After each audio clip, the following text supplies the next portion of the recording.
There we go.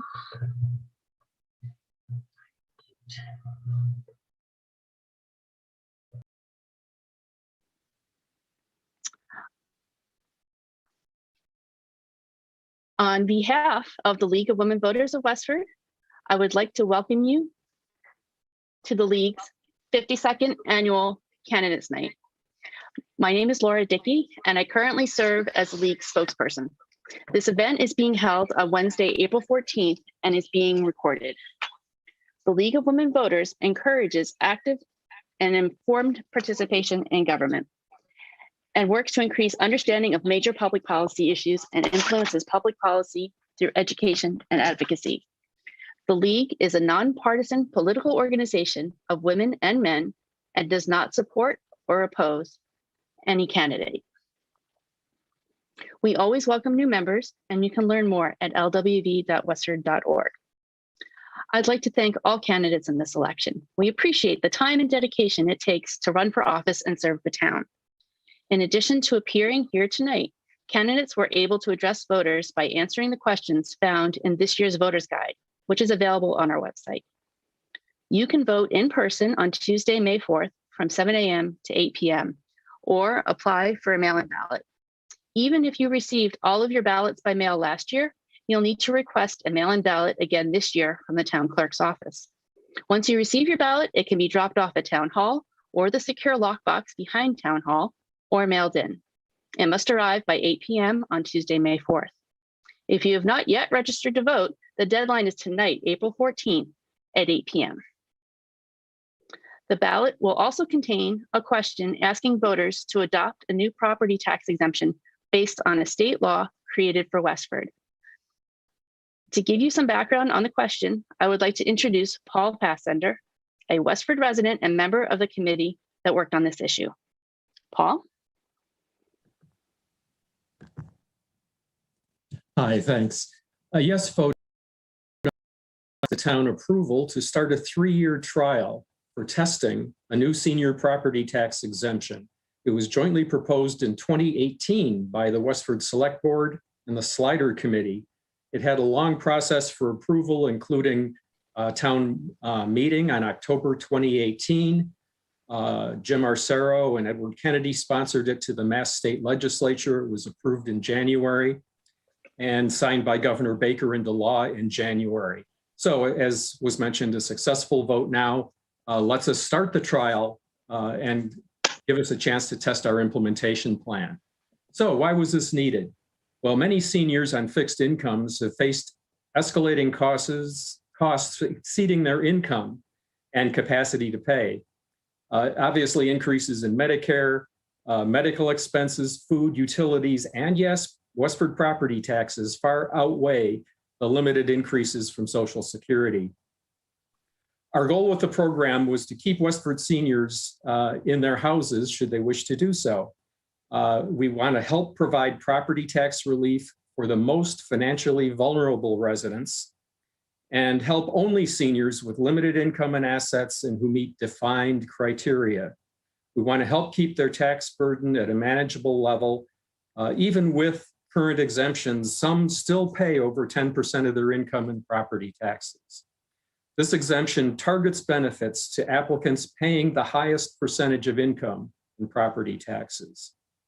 The good news for residents is the impact on others is zero. There is no increase in our property taxes to fund this program. So residents to qualify have to be 65 or over, occupy the property as their primary residence, have been a Westford resident for over 10 years, have qualified for other means-tested exemptions, and as we mentioned, pay property tax over 10% of their income. So in summary, the implementation has absolutely no impact on our property taxes. It provides some needed help specifically for the most financially vulnerable seniors on fixed incomes who've been left behind by inflation. A no vote means no change. We keep going with the exemptions we have. A yes vote lets us start the 3-year trial period that was approved by town meeting in 2018. Obviously, there's a lot more we can't talk about in a brief message. So if you missed the discussions in 2018 or just need a memory refresher, we have an information flyer on the slider page of the town website. That's Senior Low Income and Disabled Tax Relief Committee. Or you can contact Annette Cerullo at the Cameron Senior Center or Christine Collins at the Tax Collector's Office. Thank you.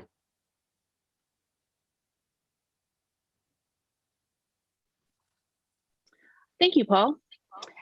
And now on to our candidates. The questions they will be asked tonight were generated by voter submissions and the League. Voters may submit questions tonight using the Q&A feature on Zoom. The questions will be edited and combined and be asked at the end of a panel or at fixed times during the panel, since we do have quite a full evening tonight. Our moderator this evening is Joanne Berry. She is a member of the Acton Area League of Women Voters and has moderated our candidates night many times. We are so delighted to have her back again to direct the discussion tonight. And I'll turn it over to Joanne. Thank you. Thank you, and welcome to all the candidates and viewers tonight and between now and the election. We will run through a series of panels, starting off with the uncontested candidates for Planning Board and Board of Health, to be followed by the two candidates also uncontested for library trustees. Then we'll move to our third panel, School Committee, where there are 6 candidates for 3 positions, finishing up with the Select Board, where we have 2 candidates for 1 position. All right, so let's begin with our 2 candidates. I only see one. My view needs to get changed.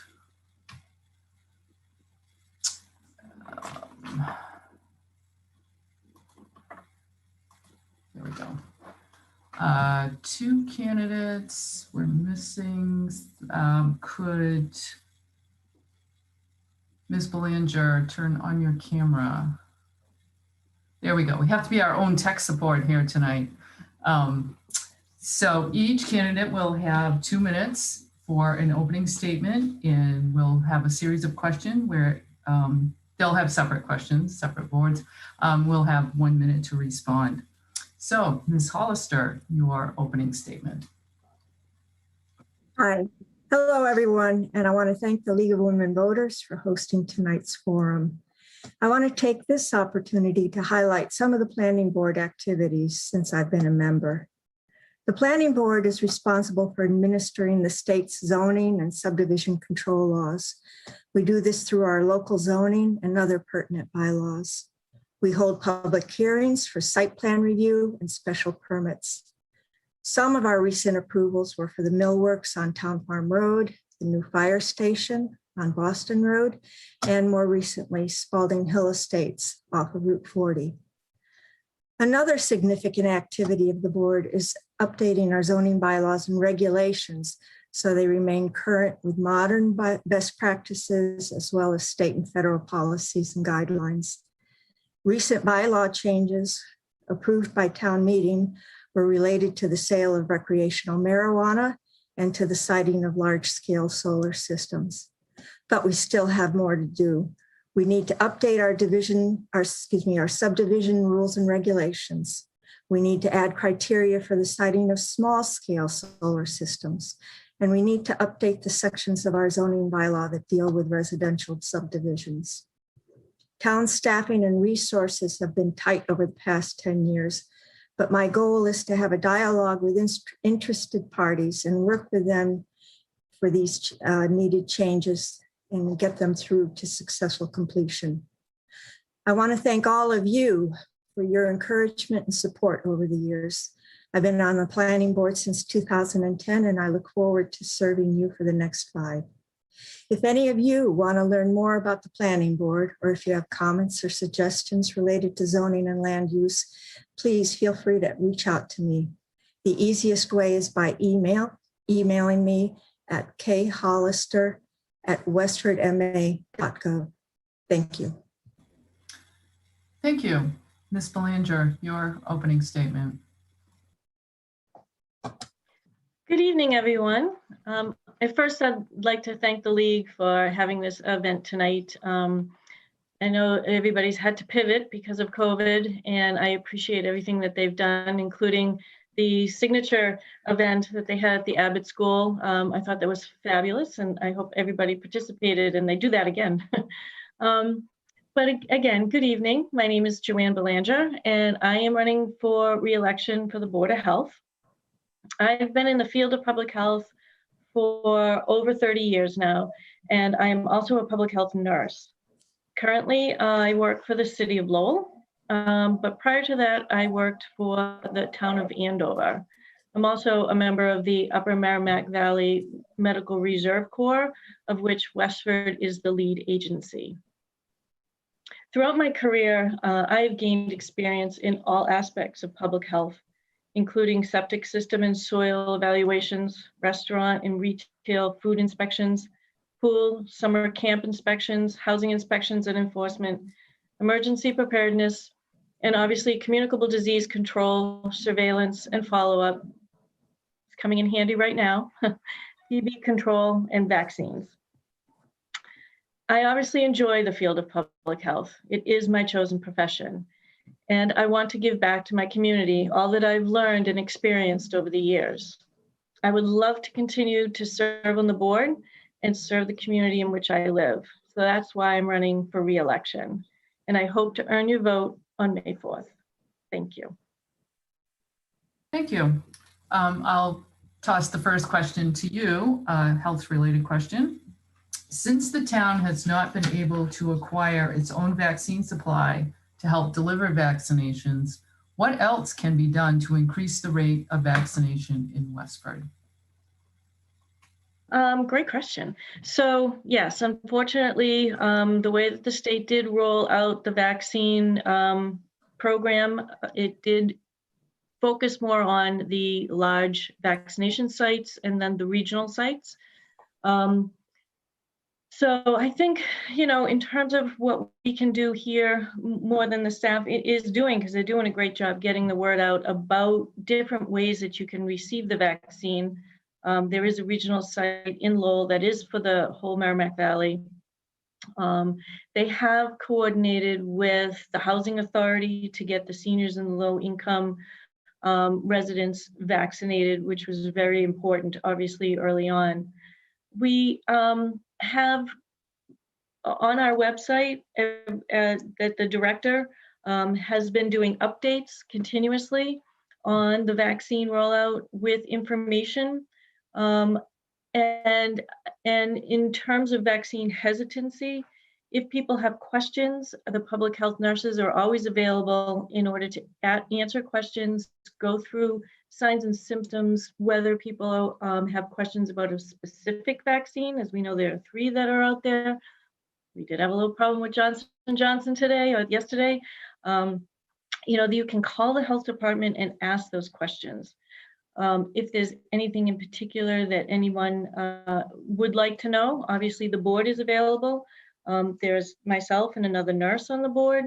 So we are here and available to ask and answer questions. It is important that everybody stay up to date and involved, watching the news, but also staying on top of the website, because I know that Jeff Stevens, our director, does a wonderful job getting the word out through the listserv and through our website. I don't see the clock. I just have to go aside. Well, it's not showing up. I did let you go quite a bit over. Oh, I'm sorry. This is information that people need to have. I mean, okay. And it's not like it's you know, a competition.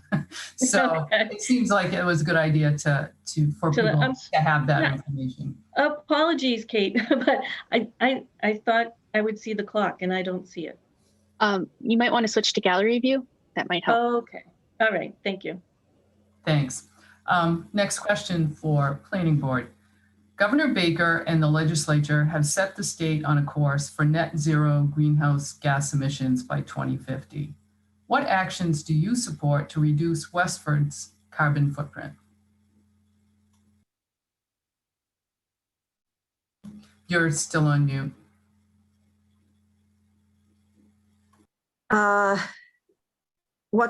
really what could the planning board do? Because we're involved with zoning and land use.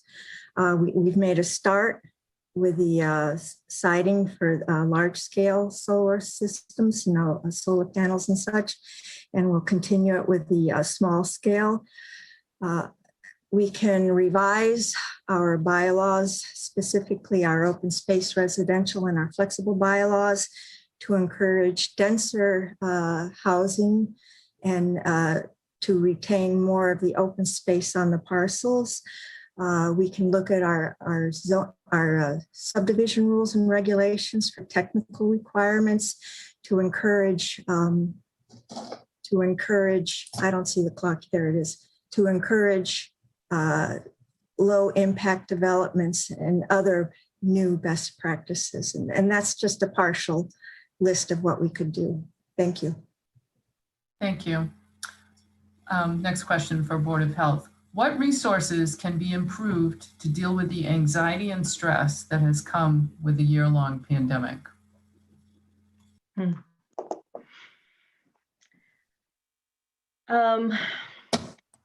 What resources? Is that the question? Yeah. That's an interesting question. I think everybody is a little bit different in how they are surviving, if you will, living through the pandemic. And I think it's important to try to recognize for yourself what it is that you are experiencing. And, there's things that we can do with meditation and exercise and, reading and going out for walks in the woods, but everyone's a little bit different. So I think it's important that you reach out if you feel anxious or have any, other medical needs, but also listen to yourself and your body, stay within your family bubble, and we'll all get through it together. Thank you. For planning, what more can the planning board do to preserve open space in town? I think I've mentioned this already or alluded to it. Our open space residential plan can be updated to encourage that more of the parcels are retained as open space and permanently preserved. We can look at lot sizes for these kinds of developments to make them smaller to encourage the open space. And I've already forgotten what the question was, but that's enough for now. Thank you. Thank you. I think we have time for one more question for each candidate. For Board of Health, the substance abuse prevention coordinator position in the health department has been vacant since Ray Peachy retired a year ago, or over a year ago. Why or why not should this position be filled? We really want that position filled. We want that position back. We have reworded the job description so that it is a community wellness coordinator, so that it would encompass substance use disorder, tobacco, mental health, behavioral health, all of the things that a community wellness coordinator could participate with and be a great resource for in the community. Unfortunately, it is not being funded. We've asked for it in the budget, and it is something that as a board, we are really committed to getting that position back into the health department. It is something that we know we need, and we will keep working at it until we get it back into our budget, believe me. Thank you. And for planning board, with so many empty storefronts in Westford's commercial districts, what if any zoning?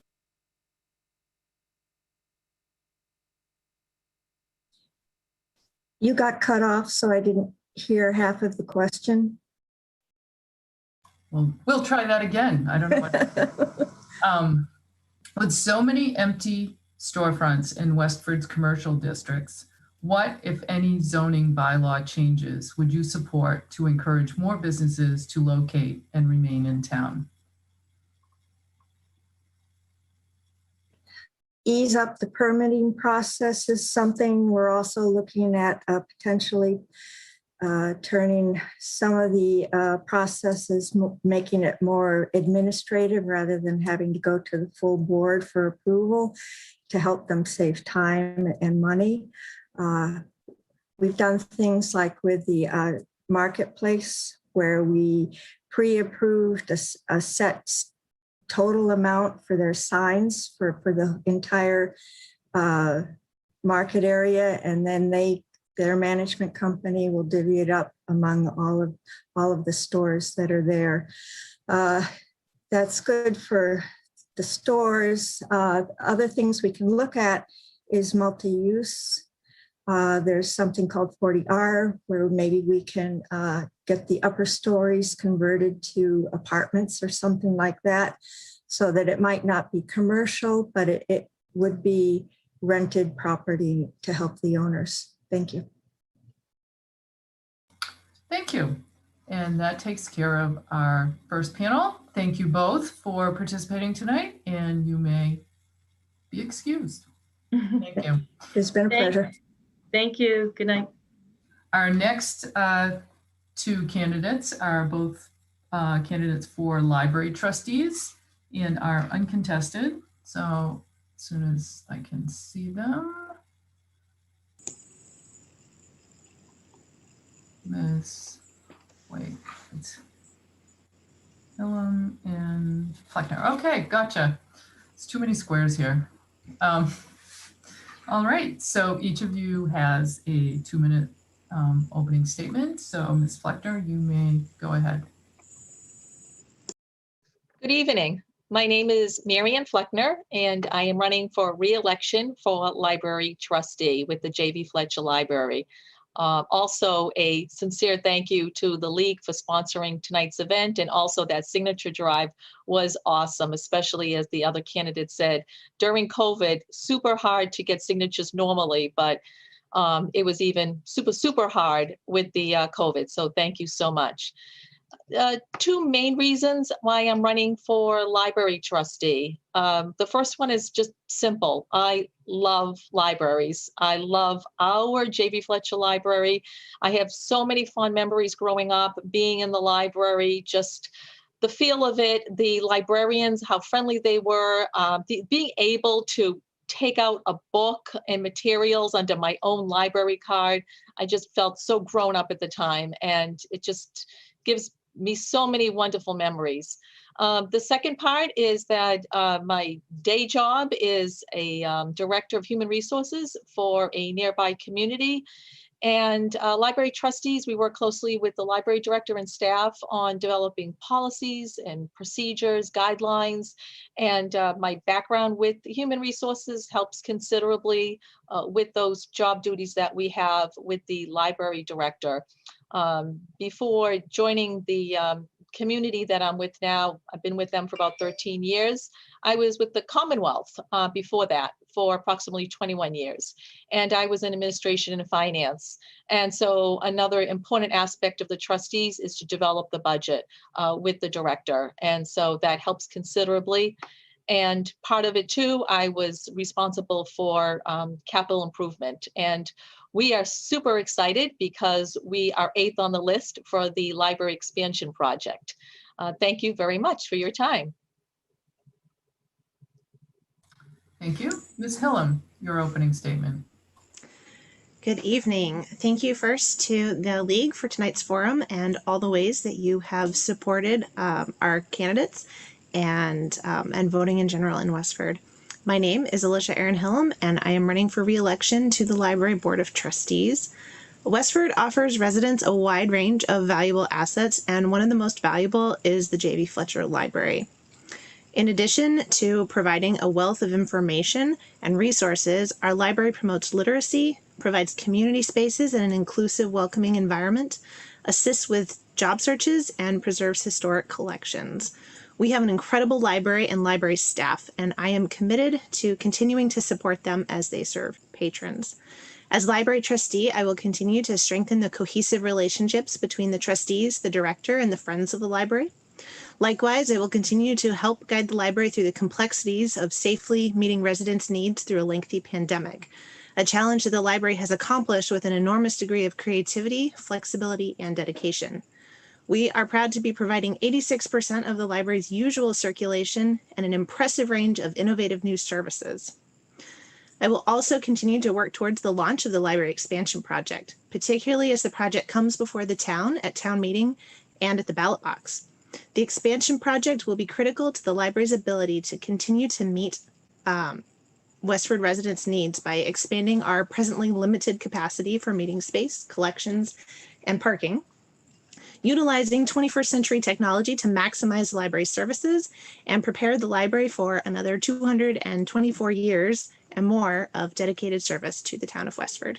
Thank you. Thank you. You both will have the same questions. So we'll start off with the first one. What have the trustees learned from the experience of the past year to enhance services and outreach to the community? What programs that started during the pandemic should continue once we get back to, it says normal, but that's not a thing. Ms. Hillam. We have learned, I think, or maybe reaffirmed that our most valuable asset at the library is our director and staff. They have done an incredible job being creative and flexible and finding ways to reach out and connect with patrons and be there and continue to serve throughout all of this. They have come up with wonderful things. We're doing curbside pickup where people can get all of the things that they would like to get from the library without having to go inside. And a number of other outdoor services that we're hoping to continue actually as many of these as possible because they provide so much flexibility for various patrons. For example, curbside service is probably something that will never go away now that we have it because it is such an asset for people who would like to pick their materials up but don't necessarily have time to come inside. Thank you. Ms. Fleckner. And to piggyback on what Alicia was mentioning is that the curbside pickup has been hugely helpful to families, to people who might be trying to hurry up and they can't get out of their car for one reason or the other. And just knowing that the library staff, who are absolutely, underscore the same thing that Alicia said, phenomenal, and they're able to do that delivery. Ellen Rainville, our library director, she had made this comment at the budget presentation. It's going to stick with me forever, is that just imagine is that the library staff with these curbside pickups had walked to Pittsburgh, Pennsylvania, because you go up and down those flight of stairs and there have been 20,000 plus deliveries. And so they calculated it, and they were literally going to Pittsburgh.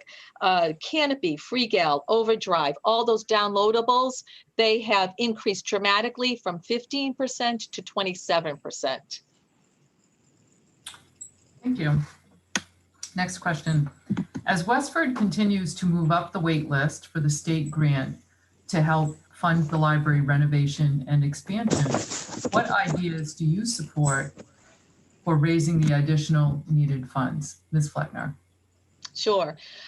So we are 8th on the list, and we're super excited about this. The process actually started in 2007, so it takes a good number of years to prepare for all of this. The overall amount is approximately $21 million. It's a 2-for-1 grant. That's why we really, as a community, any community wants to take advantage of a 2-for-1 grant.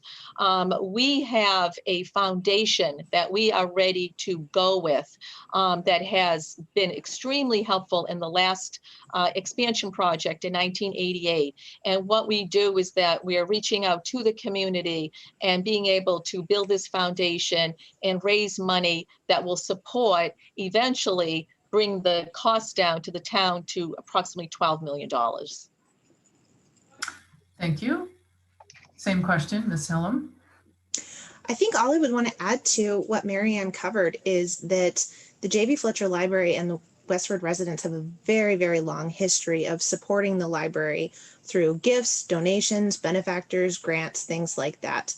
The library has primarily, in terms of additions and building the building and things like that, renovations, has primarily been funded through this and not through taxes and things like that. So we are really excited to get going with the foundation. The pandemic has slowed that down a little bit, but once we get through this, that is the main thing that we're going to be focusing on, and we are really excited to get going with it. Thank you. Next question. What can the trustees do to enhance the effectiveness of the current library facility while waiting for the renovation and expansion project? Ms. Hillam. That is a great question. I think that a lot of the things that have come out of the pandemic and the services that have been adjusted to cope with the pandemic fit in with a lot of that. The primary issue that we have with the library in the building right now is just that the space is so limited. And so as the staff have been working on shifting programs outdoors, that has made up a lot of opportunity to hold programs, especially for children's programming in the summer. It has allowed a lot of things to happen where normally indoors it would be a little bit more cramped, a little bit more complicated. When they're outside, it frees up space in the building to hold additional things, as well as utilizing the wonderful library property that we have. Thank you. Ms. Fleckner. Elaborating on what Alicia had said, very similar thoughts that I had is that the outside, we're very fortunate where we have a tent that we have put up, and it has been super popular for children because children need to usually hold something and see it, have it be more tangible. And it has been super popular. And as Alicia had mentioned, is that as trustees, what we have been doing is supporting the staff and thinking of creative ideas of how we can still provide the services to the community. And some of these things that we have done that have been super popular and probably won't go away are the book bundles. If you're familiar with the book bundle, if you've been able to pick up a book bundle, please do so if you haven't yet. Let's see, the craft bundles as well have been super popular. And I'm trying to think of the grab and go bags. That's another way to quickly go by, grab and go. And as trustees, we've been supporting these creative ideas. Thank you. And the final question.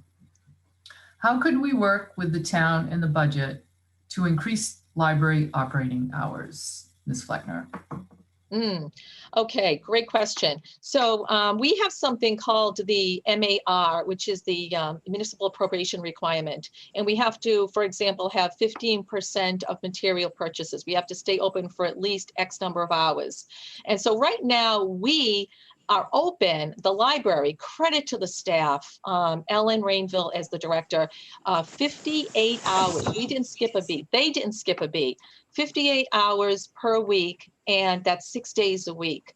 And I think they say the challenge that is the equilibrium of what are the needs of the community, what hours are they looking for? We're open 4 nights a week, until what time, especially the school hours coinciding what students need in Westford, and the summer hours, what that group is looking for. And the cost and the operating budget has to absolutely coincide because it's the number of hours and the salaries. And so right now is that we're good and we're doing well with the 58 hours per week.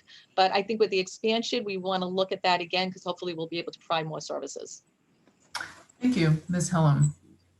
I would add to that with the MAR, one of the stipulations is that as Westford's population grows, the number of hours the library is required to be open also increases. And so we are coming very close to the 25,000 mark. And once we pass that officially in the census, we will be increasing the hours at the library. I don't have the number exactly off the top of my head, but it will be increasing by several hours a week. And that is a guaranteed thing as soon as we cross that mark. Thank you both. So now you have, we've finished the library trustees panel, so you may go back to being not on camera. And thank you very much. Thank you. Thank you. Next, we have 6 candidates for school committee. So if those folks could turn on their cameras.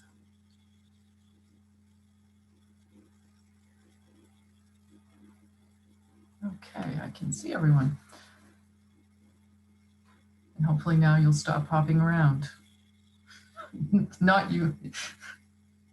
Okay, so we will begin. Each candidate will have a 2-minute opening. We have a series of questions. We may get some from the audience, and there'll be a 1-minute response for each question, and then you will have a 2-minute closing. I think I'm not lying on that 2-minute closing. So, Ms. Adam, you may give your opening statement. Good evening. I'd like to thank the League of Women Voters, Westford CAT, and all the candidates who have joined us tonight. My name is Avery Adam, and I am a candidate for re-election on the Westford School Committee. The remote nature of tonight took me back to 2014 when I first ran for school committee. During that time, I was unfortunately away from Westford on candidate night and was remote and was the face on the screen.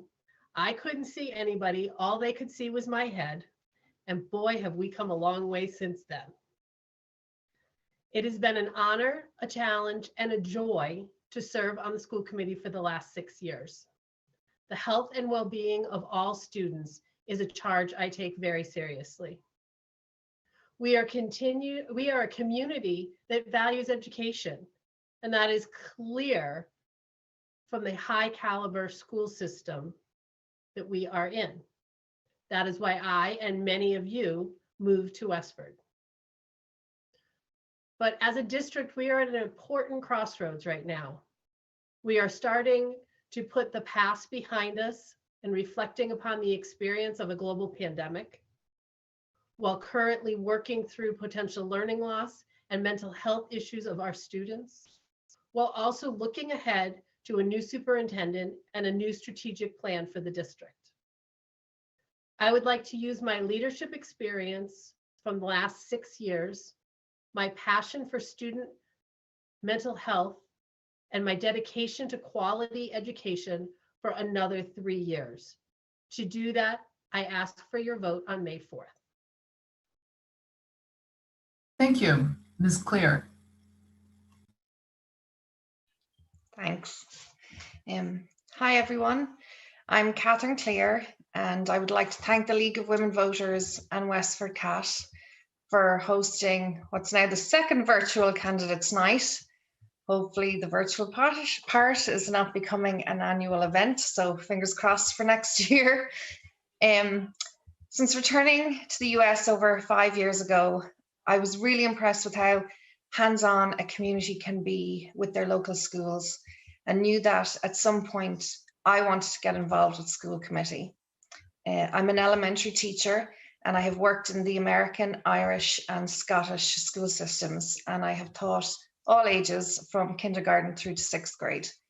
I'm also mom to 3 elementary kids, and up until this year, I was an active classroom and library volunteer in their schools. Before the classroom, I actually worked as a communications executive and learned the importance of strategic and mindful communication. And because of this experience, one of the main reasons I chose to run this year was that I felt there needed to be more transparency and clarity in the communication across the various committees and groups. And with the new superintendent, I was excited about the prospect of creating and establishing strong and clear communication channels. So I know the last 12 months has really had us focus on COVID and getting kids back into the classrooms. But now that the schools have reopened, it's time for us to think, what's next? We have a new strategic plan to develop, and with that, we will have to be mindful of the impact that COVID and remote learning has had on our kids and teachers. But we will also need to push forward and continue continue to grow as a school community.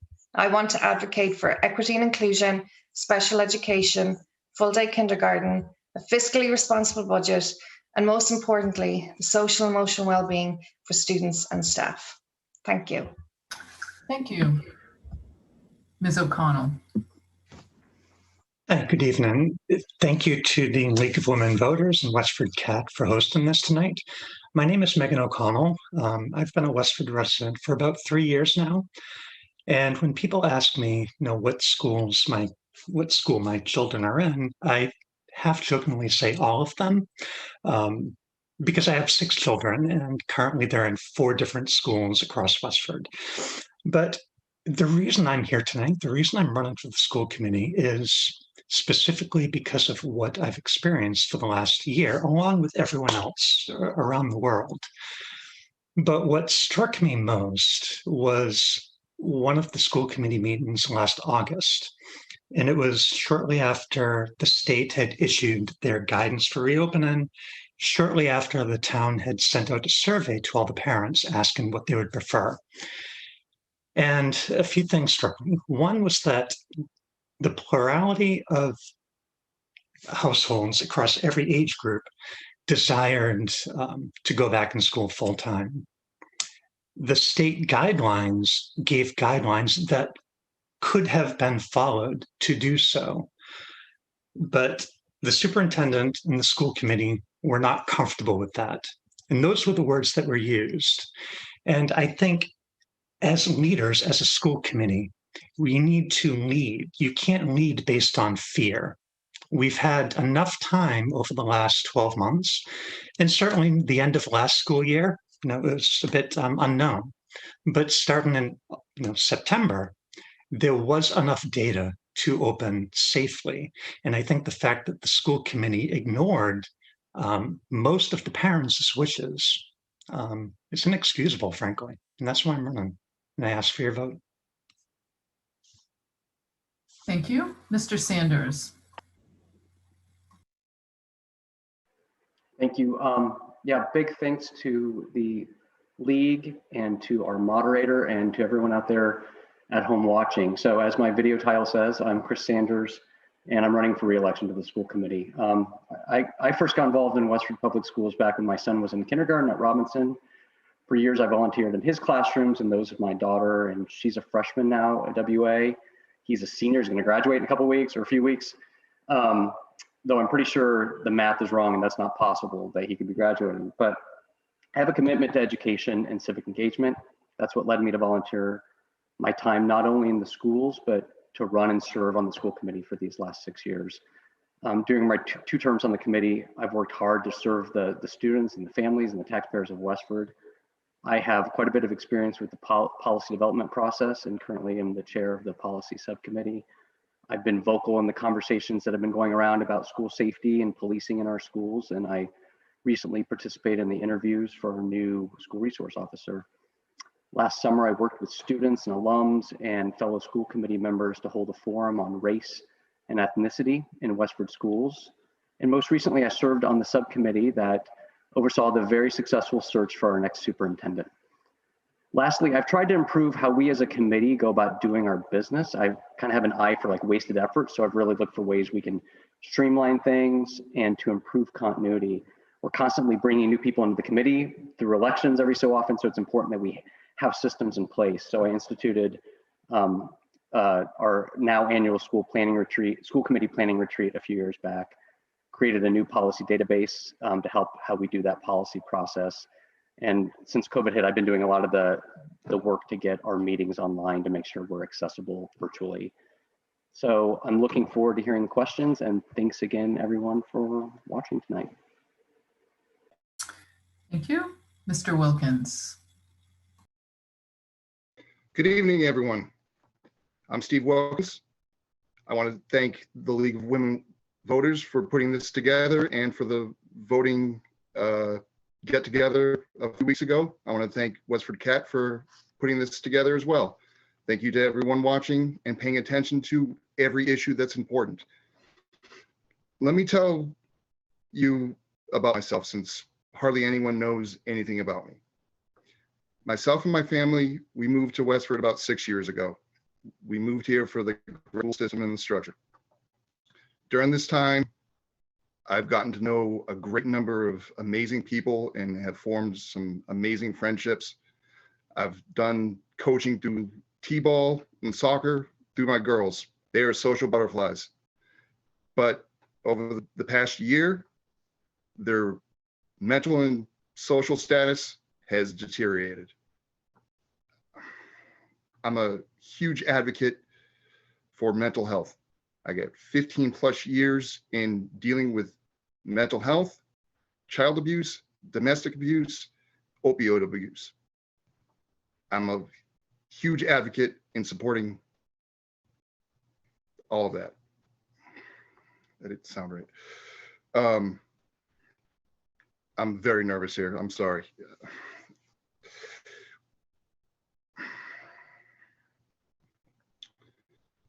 I lost my train of thought. I'm sorry.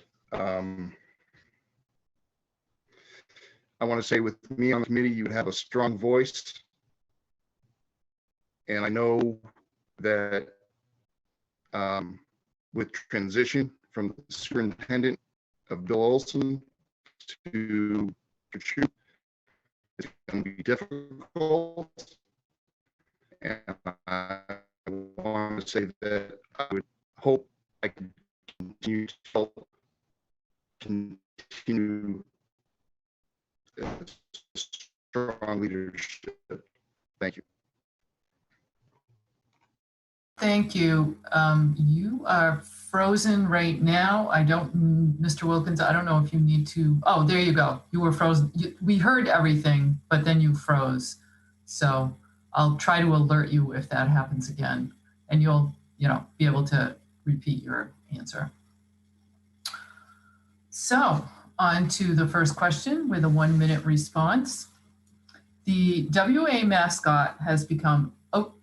One more candidate. You forgot me. I'm sorry, I was so, there you go, Mr. Chang, I'm sorry. Good evening. Thanks the League and the Westford Cat for making tonight possible. My name is Min Chuan Zhen, a current school committee member, and I'm running for re-election.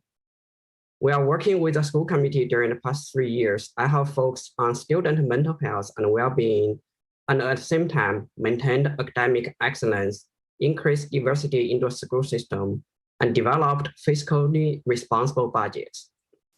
Since last March, our children have been suffering from prolonged school closure and the lack of in-person instruction. Throughout this process, I have been a big advocate for increasing in-person instruction, focusing on students' mental health, providing more social emotional support, and providing students with more extracurricular and athletic activities. Now, Westford has a new superintendent. It's imperative to work with the new superintendent to move Westford Public School forward. Classroom needs to be about student engagement, and it is crucial that our classes are discussion-based compared to traditional lecture-style classes. We must adapt our student evaluation process to better reflect our students' diverse needs. The school committee is charged to develop school budgets that serve our students' needs. We are also taking into consideration that Westford public school system is experiencing significant enrollment decline. We must utilize space and resources to their maximum potential through consolidation and evaluate our current programs.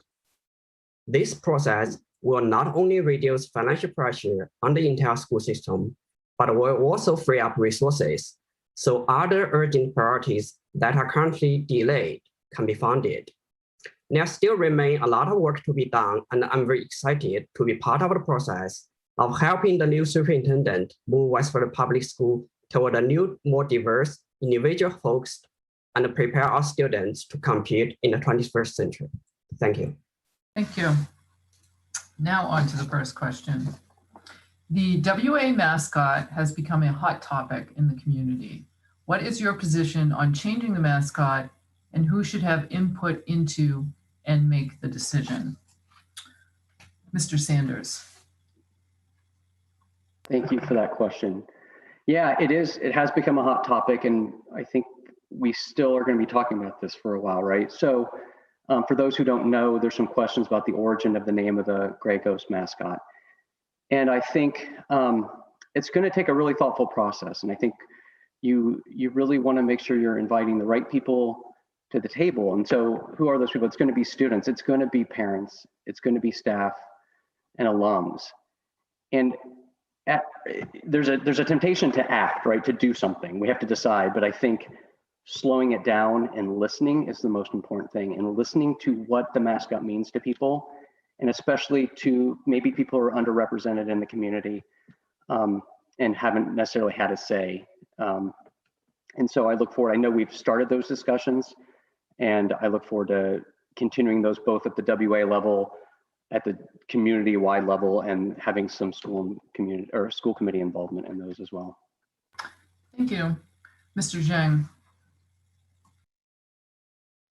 I think this is a larger discussion which needs to happen regarding the WA mascot.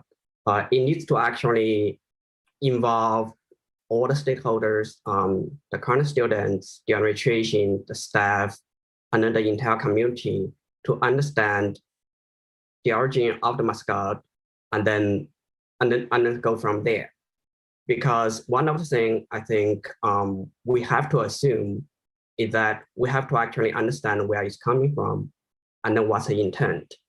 A lot of time, I'll say that let's not go personal, let's not go supercharged. Let's actually have a serious discussion to figure out what exactly is going on here and how to actually resolve this with respect to all parties. Thank you.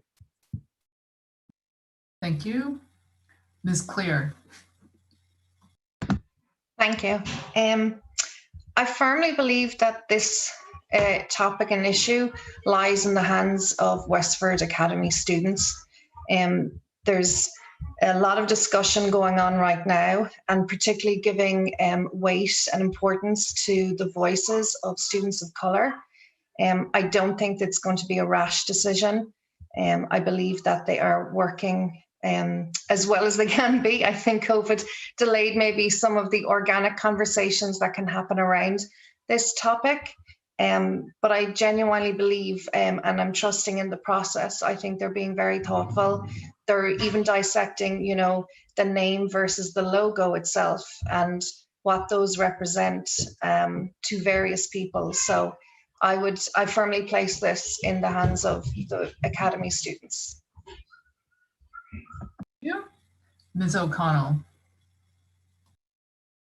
Hi, I haven't actually given this too much thought. I know my oldest daughter was actually involved in some of the meetings at the high school talking about this. With what I've looked into it, the main question I have in mind, and I don't know who could answer this, but it's something that if I were on the school committee, I would want this question asked and hopefully attempt to answer it. And that is, you know, as people said, you know, what's the origin of this? What was the intent when it was created? But also, is there, I'm trying to think of the best way to phrase this, but are there people that are offended by it, and why? And I'd really like to understand that basis. I've heard people talk about, you know, what it might be, but I've never heard that. And I think it's important to understand that before we, you know, consider what we might want to change it to. Thank you. Ms. Adam. Hi, thank you. So I have been actually part of the conversation early on when it came up, and I have worked with Jeff Hall, who is a WA alum and a wonderful historian, and trying to get to those roots and the origin of it. And it's still very unclear, but I agree with what everyone has said here in that it needs to be a process. It cannot be a rash decision. I hope that it is an opportunity for alums and current students to collaborate on understanding how perceptions have changed from 1954, which I believe is when it was enacted, to the current day. And so I look forward to the school committee participating in the process. Thank you. Mr. Wilkins. Well, a lot of my thunder has been stolen by all the previous candidates. I'd say this is decision coming around statewide, where everyone wants to change most of the mascots, and no one seems to have a solution for anything. I'd say if Westford is serious about changing its mascot, they need to present a serious case and then bring it to all the stakeholders, as another panel said, and let's go from there. That's it. Thank you. Next question. Concerns have been raised about issues of diversity and inclusion in the district, calling for a review of the curriculum and more targeted efforts to address racism. As a school committee member, how would you respond to these concerns, and how do you think the district should respond? Ms. Claire. I firmly believe with something regarding this issue that a full evaluation and audit needs to be carried out of the curriculum. I think this is an area that as a community we have agreed and responded to, that more work needs to be done in improving this. We are becoming a more diverse community, which I love. I think that brings so many good qualities to a community about it. And I would firmly support all work in regards to that, looking at content within curriculum, resources used, discussions, and starting from the very youngest of ages all the way up through the high school. So that would be where I would be supporting that. Thank you. Mr. Wilkins, are you still there? Okay, he might be, we'll come back around just in case he's working on something there. Mr. Zhang. Yeah, I think this has always to be a dialogue and conversation regarding racism and not the experience of racism. One of the things which is very important is looking into our curriculum and then look into our material. It has to be relevant to Westford. For example, Westford is becoming more and more diverse, and we have more and more Asian community members in this community. But how the textbook, the history, the culture, the curriculum, a lot of times feel make all those Asian students feel lost, because there isn't much thing talk about regarding the Asian history or Asian culture inside the classroom. So those are the things which we need to do a better job at. Thank you. Mr. Wilkins, are you all set there? Again, am I super trapped? I think Is it's this any worse. better? No. It's worse. Oh, wait, try that again. All right. Test 1, 2, 3, 3, 2, 1. Not very good. All right. I'm gonna try a different device. Give me a couple minutes. Okay, we'll come back. Mr. Sanders. So, I think a lot of us were faced with this last summer after the murder of George Floyd, and we heard, as school committee members, I know, from a lot of our students, a lot of our recent alums. And I can tell you my reaction was, I'm going to sound like a broken record at times, but like by listening at first, because I knew there's probably a lot I needed to learn. And so we held a listening forum where alums and students shared their experiences as students of color in our schools and told us stories that we may not have ever imagined. I think it was eye-opening. And I think going forward, and then our school committee adopted this Westford Public Schools A Can't Wait as an initiative, not as an initiative, but to basically ratify that we want to work towards these things through equitable hiring practices, policy work, curriculum, looking at our discipline, professional development, and most of all, like just accountability, making sure that there's reporting and accountability for when there are incidents of discrimination in our schools. Thank you. Ms. O'Connell. Hi. So I think I have a different perspective on this. My two youngest children are actually of Asian descent. They've been adopted from China. Myself, I'm transgender, in case no one didn't know. And part of me feels like that has nothing to do with anything, except I feel different sometimes when I'm in different places.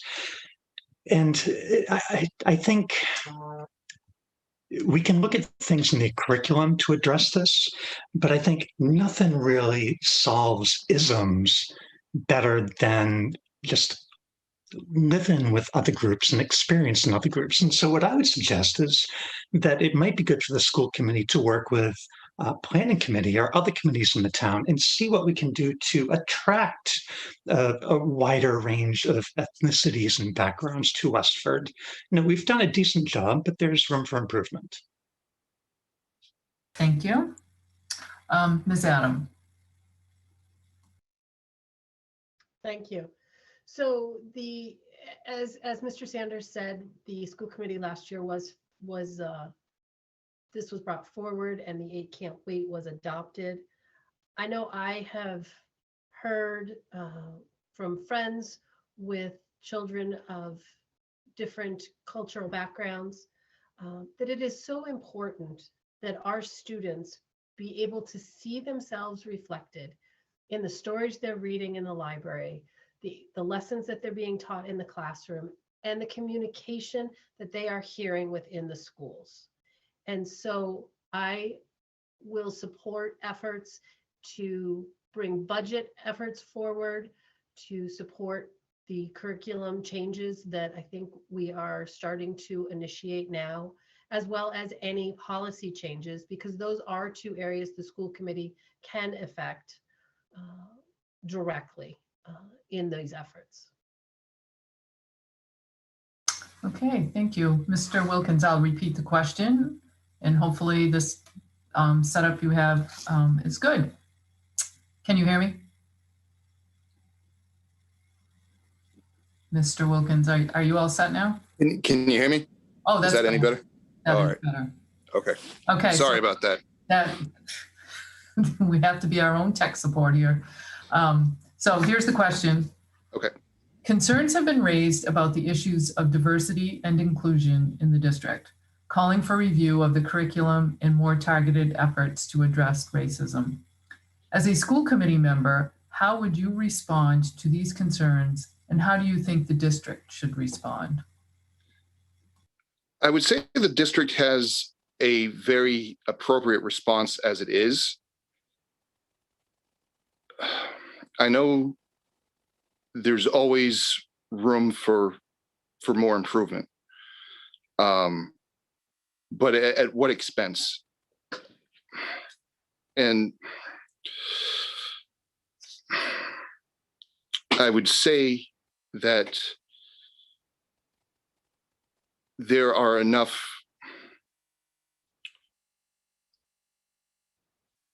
lessons out there being taught that we don't have to delve into serious racial programs at elementary or junior high schools right now.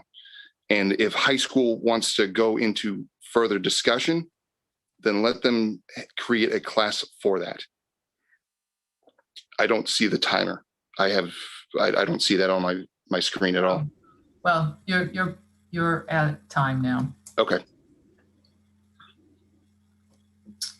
Next question. What would be your approach to the budget? What would you change from the current approach, and what would you keep the same? Mr. Zhang.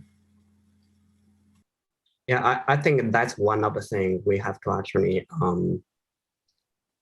take a serious look at the budget process, how to, with the new superintendent, I hope that we are going to actually work on the budget a little bit more strategically, and then looking forward a little bit more. We'll also keep in mind, like, we're losing about 600 students from the peak. So this really actually takes a serious question to look into our space and the resource utilization, as I said, because this will enable us to actually to do other things which we want to do.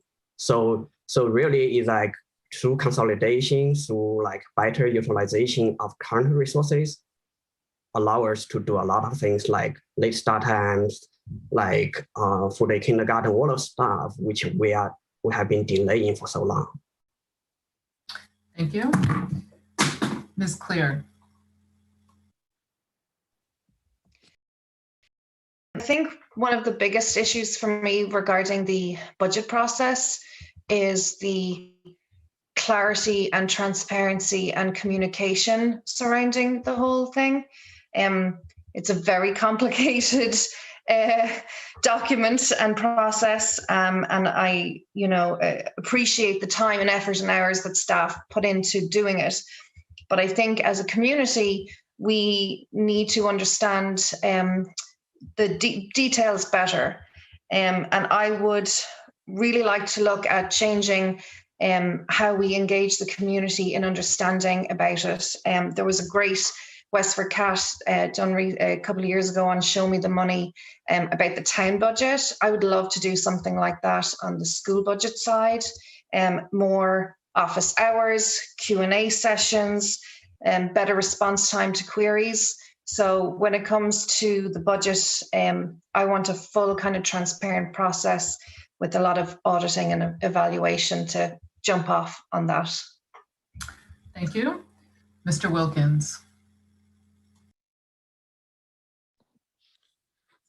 I agree with Ms. Clear that I feel when it comes to the budget, full transparency needs to be done.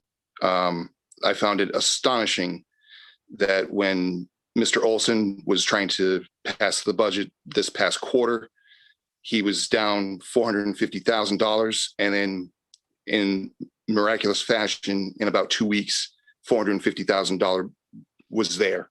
It was just miraculously found. And then he goes on the following week saying, this is where it comes from. I just found that so surprising, and I find it almost secretive. And when it comes to Dr. Chu, I'm hoping that it's not the same thing. The past year, I feel like Mr. Olson has kept a lot of the budget to himself and to the school committee. And there's been no communication whatsoever, I feel, to most of us parents. Thank you. Ms. Adam. Thank you. So the budget is a balancing act that we all are on the tightrope for. And yes, the superintendent and his leadership team do create the budget, and then it is presented to the school committee, at which time it becomes the school committee's budget in theory. That is one of the 3 charges that the school committee has. This year, in an effort to help with some of the transparency, we started a finance subcommittee, which I chaired, and it wasn't able to accomplish what we had hoped with the departure of our finance director and other constraints. And I hope that next year we're able to be more transparent and open, but at the same time, we've got to let the leadership tell us what the priorities are so we can set that budget appropriately and with transparency. Thank you. Mr. Sanders. Yeah, I mean, I'm going to say a lot of what Avery probably said, which is, it needs, and I'll add one thing, it needs to be an all-year process. We constantly need to be looking at it and preparing and setting our priorities, tying our budget to our strategic plan, tying it to our superintendent goals, right? The other thing Avery alluded to, the director of finance, it's going to be key that we hire a really strong director of school finance, because we do have to be able to trust our administrators, trust our superintendent, trust our finance director to do their job, which is to manage the district, manage the finances. But I do think the communication is important too. And we've gotten, in my opinion, in the 6 years I've been on the committee, much better about communicating with the other town departments, with the public. We have way more forums than we ever did. So I think the district is getting better at that. And then lastly, just being, looking long-term and not being afraid to be bold and say, are there big changes we need to make? Redistricting is on the table. Student-teacher ratios may have to be on the table. And so just not being afraid to do those big things. Thank you. Ms. O'Connell. I think I'd echo some of what Chris just said. Not being afraid to look at the bold options. Look at student-teacher ratios.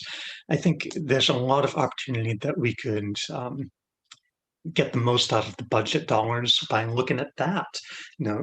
I think it's not a stretch to say that there are some classes where student-teacher ratios are much more important than other classes. And is there some rebalancing that we can do to maybe help better utilize headcount with the teachers? But I think that's what it takes, is to be able to look outside the way that things have normally been done, ask those questions about what is possible. I work in FDA regulated industries, and all the time I talk with my colleagues about, we actually have a lot more options than what you're used to, because you have to think outside the box. Thank you. What should Westford Public Schools be doing to meet student needs that arose from the school closures during the pandemic? Ms. O'Connell. That's a great question. There's a lot of things I think that can be done. I think the most important thing is to listen to the parents' concerns. And again, that was one of the things that led me to run for school committee this year, is back in the fall when we started hybrid. And again, I've got 6 school-age kids, and our house is just physically not big enough to have them all separated so that they're not all on top of each other. And I reached out to all the principals of the schools that my kids went to, and every member of the school committee and the superintendent, just asking for help. Not one person on the school committee responded. Superintendent never responded. The principals did, and they worked with us and came up with suggestions that helped. But I think that's the biggest thing, is that you need to listen. And if I'm on the school committee, I will need to listen. Thank you. Mr. Wilkins. So as parents, we need to listen carefully to what our kids are saying, and not everything is audible with them. Mental health has been an issue way before the pandemic struck. We need to institute more programs, and the ones that we have, we need to strengthen. As Ms. O'Connor said, I've reached out to all the school committee meeting members about what can be done helping them, and not one response. My wife has also done that, and not one response. It took some outside the box thinking to figure out what's going on with my daughters and others. And eventually we just like, you know what? They need to act like kids. They eventually made some friends and just started playing in the neighborhood. That was it. They needed to be kids again. Thank you. Mr. Sanders. So for me, I think one thing I always recognize is that we're all kind of in the same boat on this a little bit across the country. There are variations. Different schools, districts, and states did it differently, but everybody took a hit this year. And I just think it's really important to remember that. And as parents, we have to remember that, and we have to model flexibility and resilience for our kids, that things are going to be okay. We're not, we're not on a treadmill that's speeding up and that we have to stay on, right? Everybody's going to follow their own path a little bit. So I think that's what I do personally as a parent, is just remember that, we're on the same boat. But I think looking at individual students, you have to look at them individually. You have to evaluate where students are at. If extra help is needed, we have to try to be as responsive as possible, whether it be with academics or social and emotional. We will be okay. Our students will be okay. Things are going to be back to normal sooner than you think. And everybody is going to, I believe, bounce back. Thank you. Ms. Claire. Well, I know, being a classroom teacher, the importance of having kids in the classroom comfortable, feeling safe, and having and being comfortable in the environment. And right now we don't necessarily have that. We're still transitioning through. My twin first graders are still wearing masks, and they can't play with their friends like they normally do. So for right now, I think the most important thing we need to do is focus on the kids' mental health, social, emotional well-being, and work on the basics. And I know children can learn, and what was maybe a pause or a slowdown in learning, they will get back. Children are sponges. But my big thing is actually children within the special education. They are probably the kids that I am right now most concerned about, because for them, a small step back can actually be quite a large setback. And they're already dealing with probably issues of stress and anxiety. So it's an area I particularly want to focus on. Thank you. Mr. Zhang.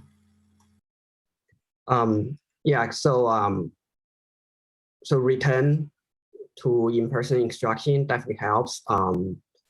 That helps a lot of kids. Some kids may actually, some parents say their kids are actually doing better in the remote setting, and then they keep their kids in the remote setting because then they don't have to worry about like the stress of going to school, catching all the stuff, because they can actually go to school in the setting they're comfortable with. But most of the kids, them going back to the classroom is super important, because a lot of times just seeing their friends in the same setting is a good social and then mental health cure for them. So we need to keep it that way to actually keep the kids in school. Also, we can actually help the kids to socialize in a different ways. So you can actually have like play date in the lawn. Kids can talk to each other, or sometimes they actually even do escape rooms online, which helps too. Thank you. Ms. Avery. Thank you. Ms. Adams, sorry about that. That's okay. So social and emotional well-being is something I am very passionate about. I will work very hard to ensure that students are emotionally well off. Last summer, when we were looking at our reopening plan, one of the committees that was formed was a social and emotional group to just look at how we were going to address those needs of the children, because we were very well aware that they come back, they were going to have different issues, new issues, same issues, compounded issues. And the administration, the teachers, and the school committee worked together to make sure there were plans in place to support these children. I am also on the COVID committee, and I listened to the physicians and their advice and recommendations to the leadership on how best to support these children. And I feel like we are getting out there and we are supporting the kids as they return to the classroom. Thank you. We have pretty much a follow-up question to that from a viewer. We're constantly hearing how the pandemic has put our kids, quote, behind where they should be academically. At the same time, there is a lot of concern around mental health. Do you think we can catch our kids up and keep them mentally healthy, knowing that numerous students suffered from anxiety, depression, and mental health issues even before the pandemic hit? Mr. Wilkins.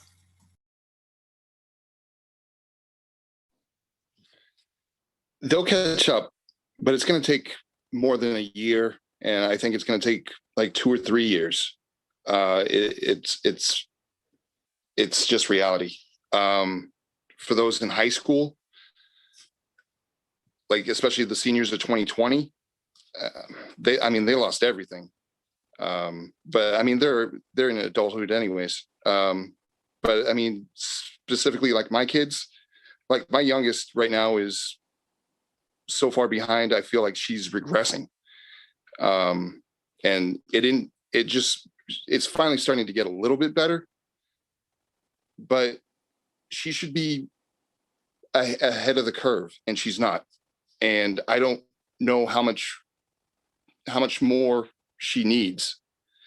My oldest started developing physical problems by looking at a computer screen.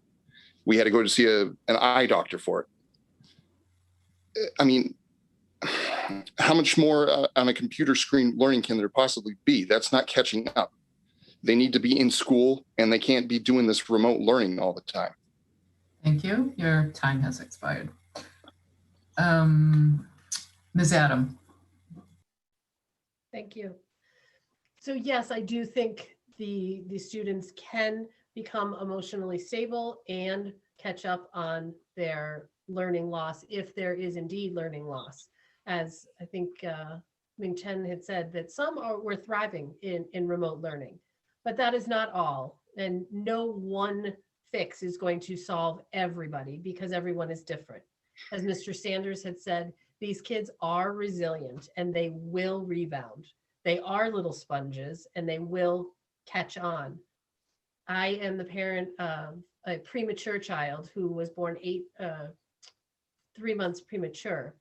And I watched that was a slow process, but eventually that curve was corrected, and that there is no learning loss now, but it is going to take time. But I do believe we have supports in place and will continue to put supports in place to allow the students to make up any learning loss and emotional stability. Thank you. Ms. Clear. This is also another area that I'm passionate about, having children who receive special education services. All learning anyway should be individualized learning. When you are in a classroom, you have children at different stages, different learning styles, different issues, be it stress or anxiety. And we need to be looking more at differentiating the work that they do in a classroom. And how you achieve that is by having a strong teaching staff who is supported and has a lot of professional development. We have interventionists, there will be summer programs. What are we catching the kids up to? The idea of public education is to create students who are confident in themselves, who are respectful for others, and who know how to learn. This is a very different society we live in. We have access to information at our fingertips, and it's about ensuring that our students are confident in moving forward and know how to navigate the next stage in life after school. Thank you. Mr. Zhang. Yeah, so as I said, the COVID definitely is actually creating a lot of the social, emotional, and the mental health issues for our students. The school, we have mental health services, psychiatric services, and another, the teacher also is very mindful for that to actually help support the kids. The school system is actually pivoting to social emotional learning. We need to do a better job on that to make sure that all the kids, even when we actually return back to the in-person instruction, we have to pay attention to all those things. We cannot actually deny the fact that some kids, probably a large number of kids, academically, they are actually regressing. I think it's the responsibility of the school system to identify the gap or the regressing. And then I think the state is going to have a program in the summer to help actually bridge the gap. So let's see how that goes. Thank you. Ms. O'Connell.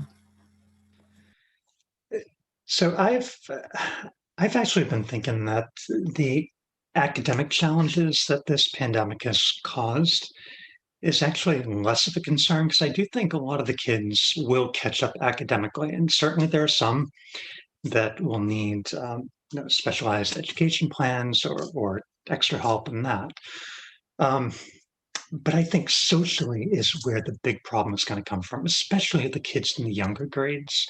Up until 2 years ago, my spouse and I homeschooled our children. And before we started that, that was my biggest concern, was how they would grow up socially. But I found that there are actually tons of programs in the area for homeschooled children where they had a great social network. But for the last 12 months, or at least until recently, that was taken away. And I think that's the biggest problem we need to deal with, compounded with, yes, there's mental health help, but all of that has been remote for the last year.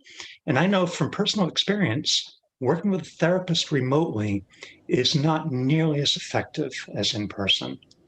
And I think those are some serious problems that we're going to be dealing with for many years. Thank you. Mr. Sanders. Yeah, so it's been hard. It's been hard on a lot of students, a lot of families. But I also know that our kids are going to be okay. I view this as an opportunity to learn that we're resilient. We've made it through this almost. I'm excited that we're getting our kids back to school. We had our elementary students in, and we're going to have our middle school and high school students in. And we learned that we can be nimble, we can make changes, we can adapt. And I think if we don't come out of this with a completely different mindset on how we teach and how we educate kids, then we've missed an opportunity. If we don't get out of this to say, maybe we shouldn't measure kids the ways we have been, or measuring how they're progressing. And that's the whole idea of our participation in challenge success, is you have to look at what metrics you're using to evaluate. And if we're all saying, oh, our kids are behind and all is lost, we're missing an opportunity to say, what did we gain and what can we do better for our students going forward? Thank you. Next, there have been instances recently when attendees have not been allowed to speak during a school committee meeting.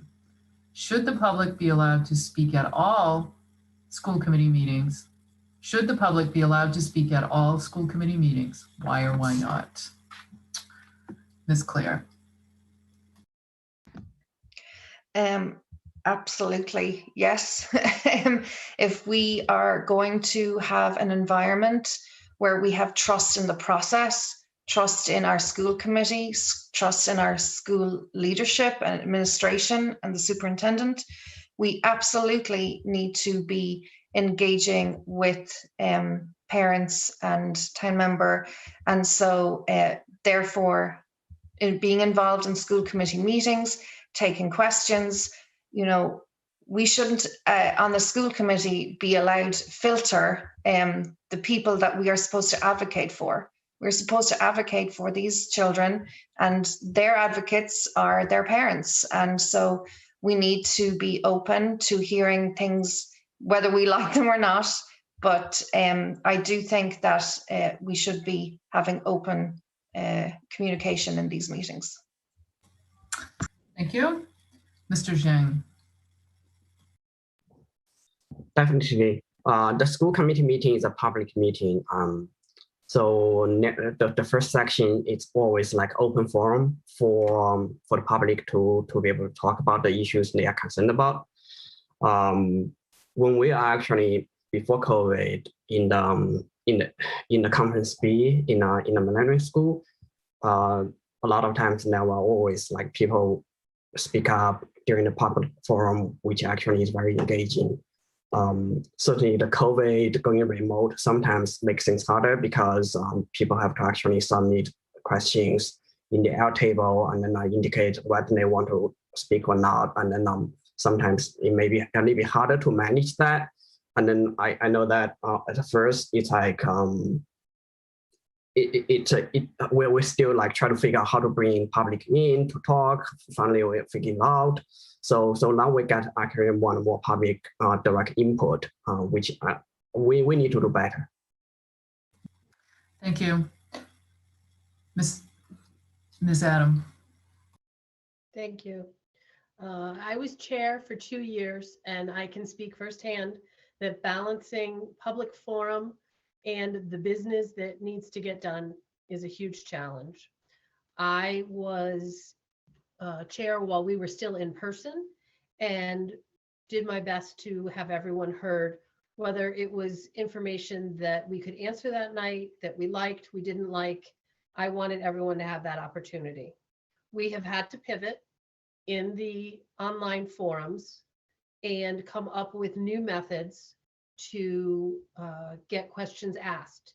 Because one thing we have learned in the pandemic is that the Zoom meetings offer increased participation, increased accessibility to our meetings. And so we are still learning the best methods to hear everyone in these forums in the new genre. But I know that hearing people out is got to be first and foremost for the school committee. Thank you. Mr. Sanders.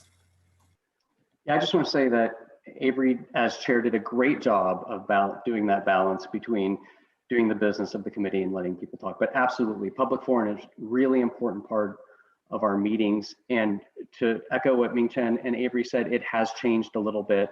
But we have let people speak at our meetings this year. I think what maybe people don't realize is that we set up an online web forum so people could submit questions. Mostly we did that to hear what the public was thinking on things.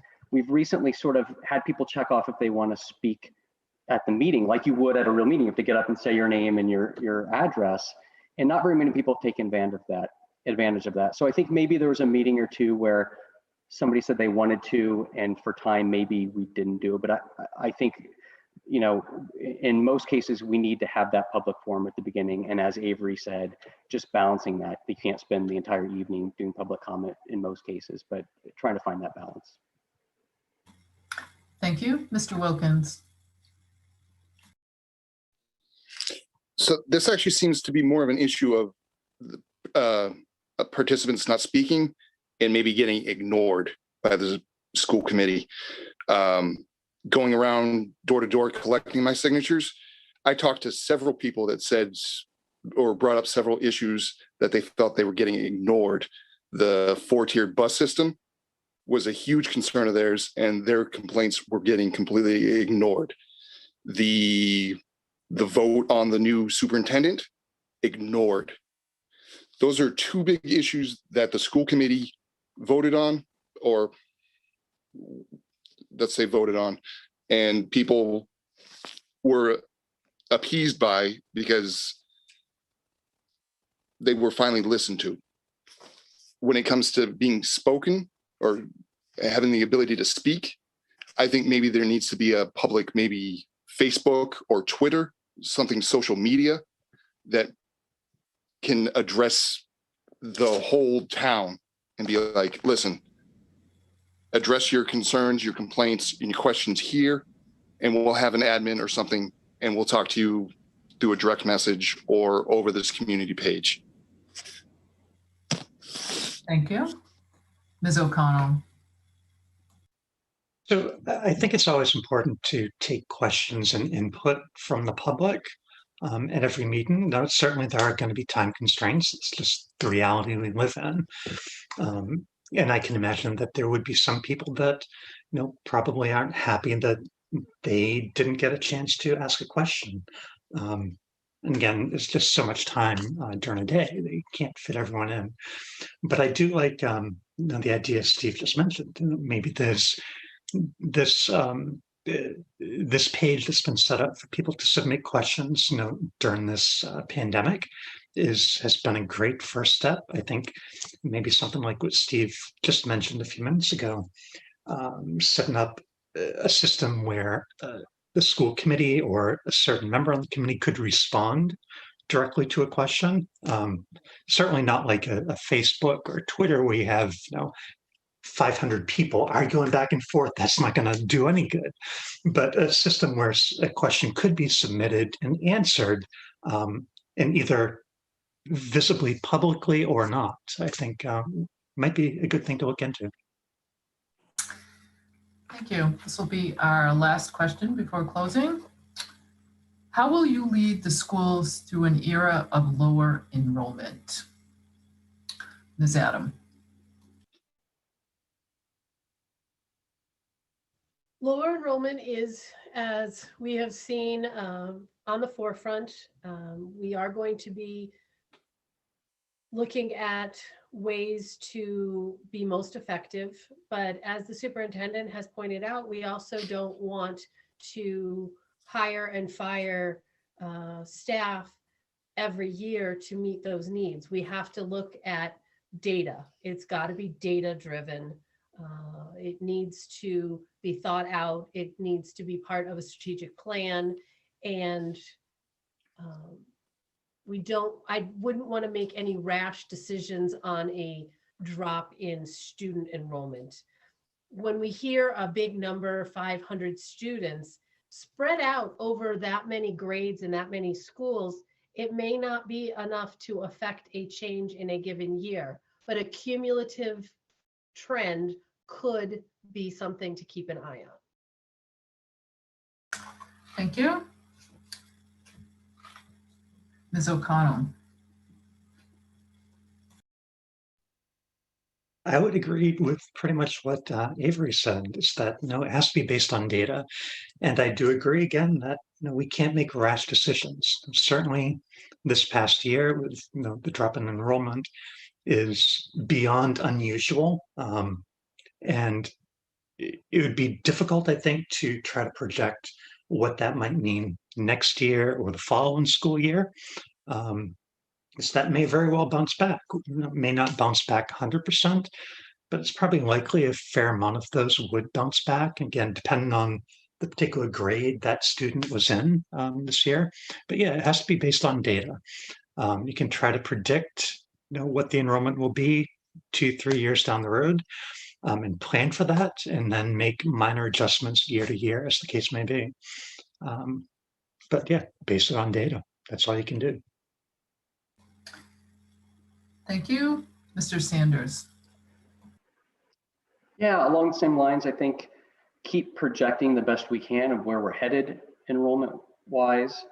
But yeah, being cautious that you don't see a bounce, that you don't get to a point, decide it's time to do something like close a school, and then you get a bounce back up. So I think understanding like where your thresholds are on capacity for different schools and having some level of confidence that, if you undertook the cost and the enormous effort that it would take to redistrict or to close a school, that you had a high level of confidence that in the near term, you were not going to get a bounce back up to where you were straining those facilities, straining those buildings, straining your staff.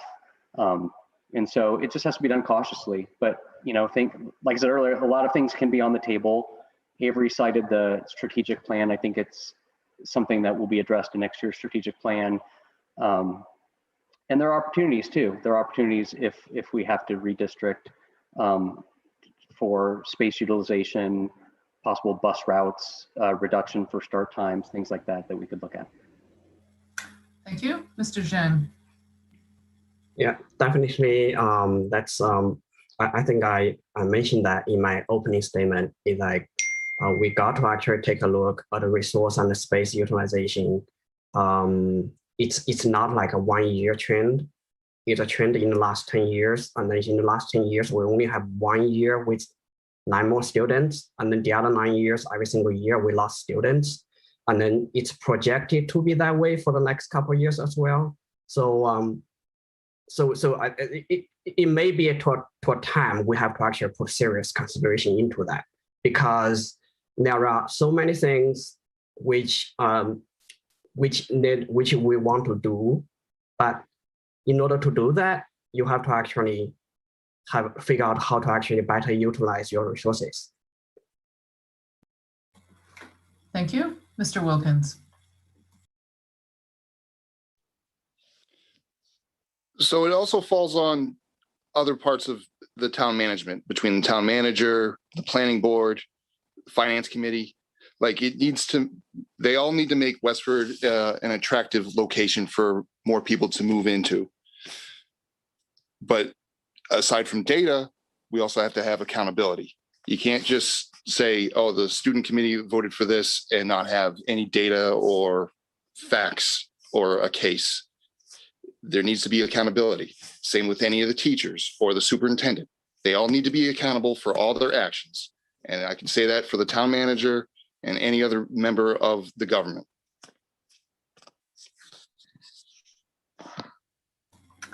Thank you. Ms. Claire. Thank you. I've actually been diving into George Murray's projections and graphs and charts over recent weeks. And what I found interesting was, yes, we've had a decline in enrollment in the last few years, but based on his predictions so far, he kind of feels that it may level off over the next few years. One thing I would like to see is, we are hearing so much about, since COVID, the exodus out of cities and out to more rural areas. And I know for a fact there's, a very interesting housing market happening in Westford right now. So I think any approach that we are taking regarding enrollments has to be, again, data-driven with a long-term approach. Needs to be smart and strategic to make sure that we make long-term decisions and not just based on information for now. Thank you. Now we'll move to closing statements. Each person has 2 minutes. Mr. Zhang.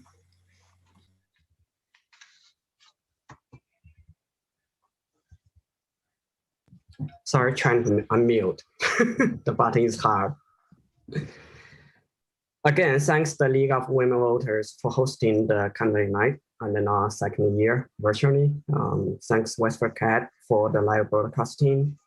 I really want to thank every single candidate tonight. It is not easy to put yourself out there advocating for whatever you are passionate about. This school year certainly is very eventful, and there are a lot of hard choices being presented to the school committee. The school committee is doing whatever it can to work with the administration to do what's best for our students. I'll keep advocating for return to normal in-person instruction to focus on the mental health, social and emotional learning, and to promote diversity in the school system. I'm really humbled by the town of Westford to send me to the school committee 3 years ago. So tonight, I'm asking for your vote on May 4th, together to move Westford Public School forward. Thank you. Thank you. Mr. Wilkins. I hope I do better here than I did with my opening statement. So thank you everyone for attending, watching, and listening. Vote for me on, I like to call it Star Wars Day on May 4th.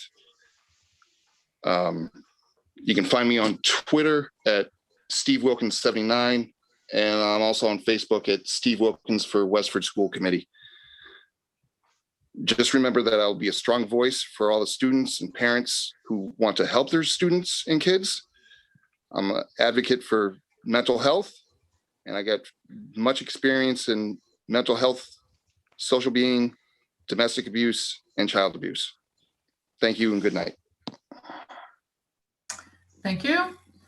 Mr. Sanders. Thank you. So yeah, it's been quite a year. We as a community and as a school system have been challenged in a lot of ways. And I'm proud of how we've responded. I'm proud of how we've managed to balance the safety of our students with that strong desire to get them in school as much as possible. I'm proud of how we've worked to better listen to our Black and brown neighbors whose experiences may not mirror our own.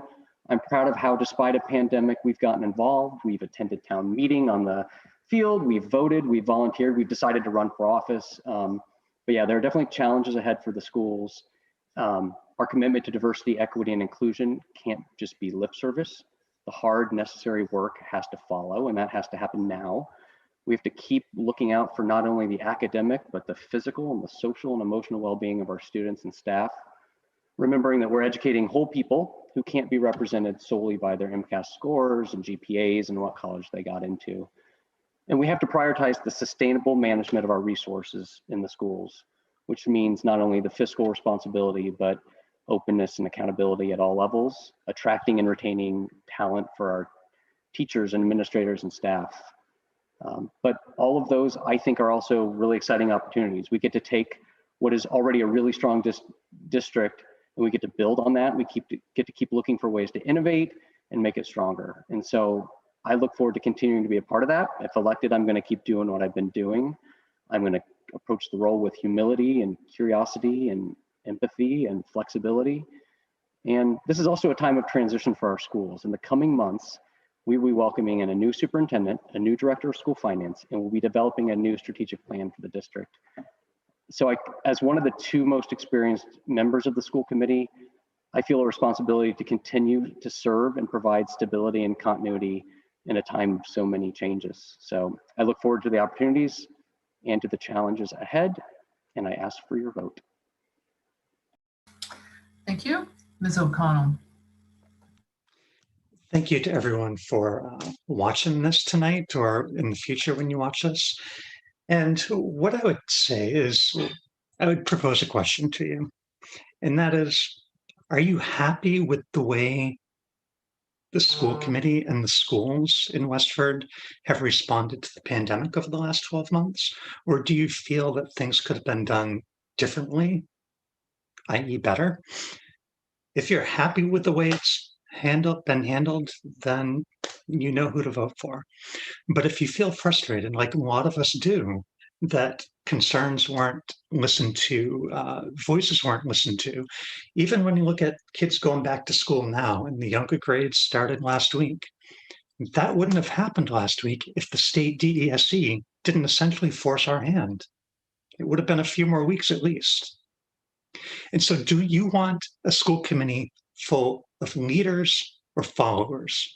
Do you want a school committee that bases decisions on fear or facts? That's the question I have for you as voters.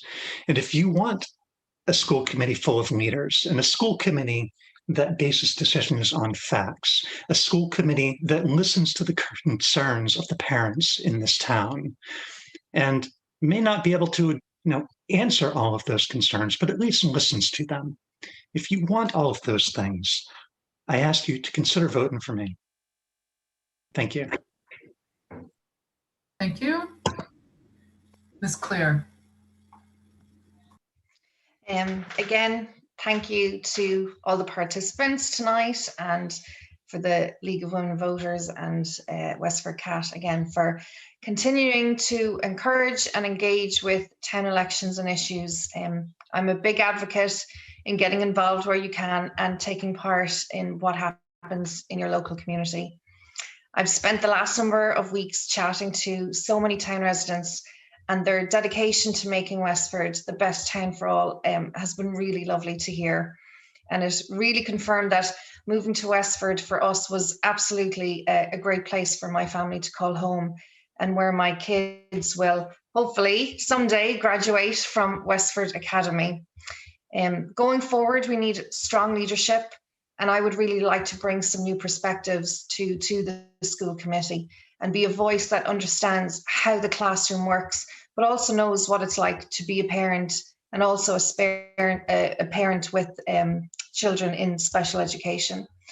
The last 18 months or so has been a tough one for our school community for a variety of reasons. And I feel that it's time we learn from past history and now we move forward to grow and create a school system that gives our children confidence in themselves, respect for others, a love of learning, and most importantly, a foundation for having a fulfilling future, whatever that is in store. So I hope again, May 4th, you consider voting for me in bringing that perspective to Westford Public Schools. Thank you. Ms. Adam. Thank you for a great evening to all of you and the League. We have discussed a variety of topics. And as a 6-year veteran of the school committee, I am a leader on the school committee, and I am constantly looking for ways to improve the committee and its effectiveness in the town. I bring a unique perspective to with new leadership coming in. And it is a time that we need to rethink our accountability, our effectiveness, and our efficiencies over the years. It'll take out of the box thinking with new leadership to move those milestones ahead. I want to continue efforts to move the district to new start times, later start times. I want to continue working with the new finance committee and finance director to improve fiscal transparency. There's a lot of work to be done. We have only started that. I want to continue working on the negotiations team to support our dedicated, hardworking, outstanding teachers with equitable pay for the hard work that they are doing. I want to see the Town and Safety Task Force recommendations finalized and brought forth. I was excited to serve on that when that committee first started, with a lot of wellness initiatives, and I'm looking to continue to implement those as we move ahead. And I want to make sure that we are discussing full day kindergarten for everyone. That is an equity issue that must be addressed, but none of that's going to take place overnight. It's going to take planning, it's going to take thought and conversation and listening. And I will listen to all stakeholders and community. And I believe you must bring your whole self to the table if you want to thrive in this crazy world we live in. Your personality, your sense of humor, and most importantly, your heart. Thank you, and I look for your vote on May 4th. Thank you to all of the candidates tonight. Thanks for running and being willing to serve. And now you may step down, as it were, from the stage. And I would invite the candidates for the select board to turn on their cameras.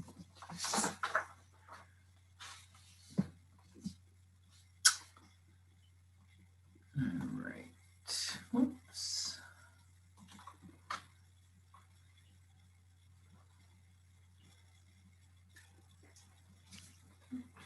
Okay. Same procedure as with the previous panel, though with fewer members. So each person will have a 2-minute opening. We'll have 1 minute response to the questions, and then a 2-minute closing. Mr. Barber-Mingo, you may begin. Thank you very much. Good evening, everyone. My name is Eric Barber-Mingo, and I'm running for the select board in the town of Westford. Everyone, I'd like to address first an elephant in the room, and this is a Captain Obvious statement. I am a Black man, and I believe if elected by you to be a select board member, I would be the first Black man to ever serve as a select board member in the town of Westford. The not so obvious but accompanying elephant in the room is I believe that that would bring a certain bias to the surface, and that bias is when someone is in a position like this, being the first Black man to do X, Y, or Z. The question is, does that person bring an agenda to the table? Do I bring a so-called Black agenda to the table? Well, in one sense, the answer is yes. And the answer is yes, because I would like anyone and everyone who identifies as Black, who identifies in a way similar as me, to be comfortable in the town of Westford. But that's not the only thing.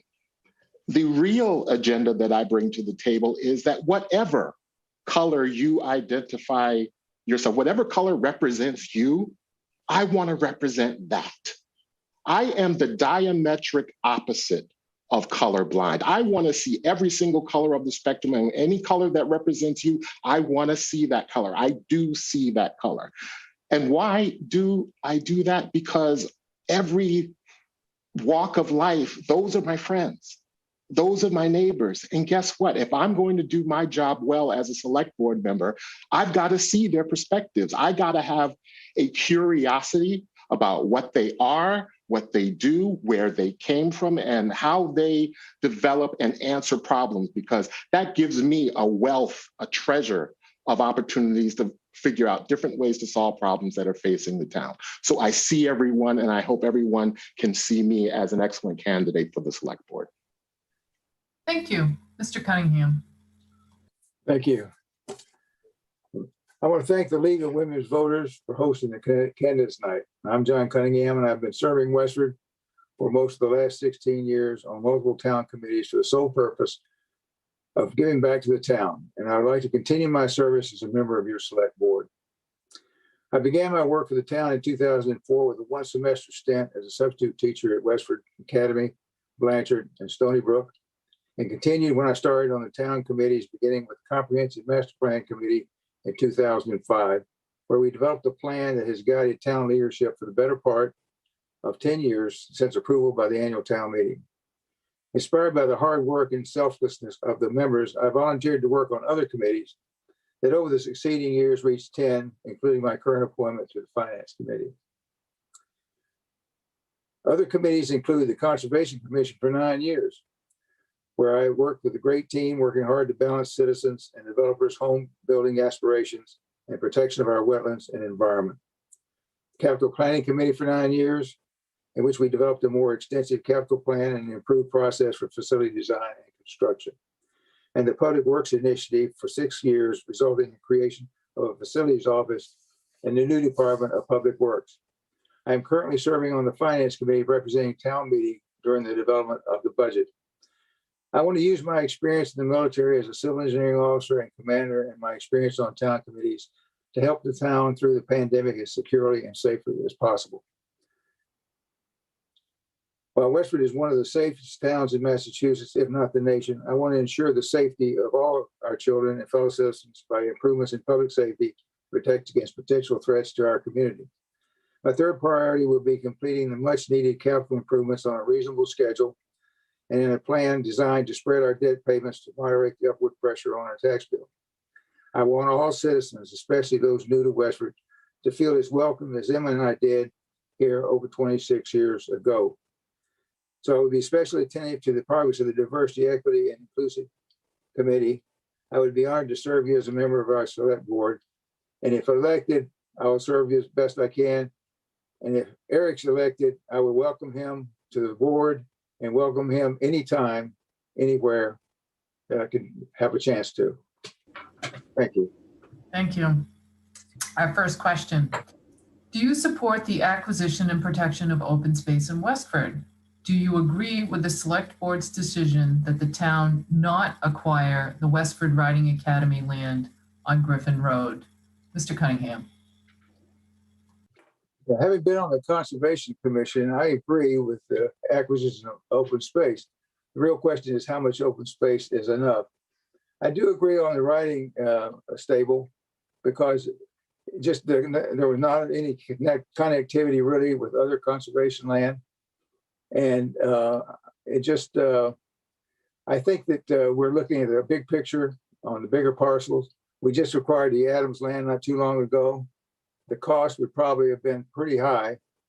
And but I do support acquiring more open space. And it's just a matter of figuring out which ones are the best ones for the town and which ones can we really afford.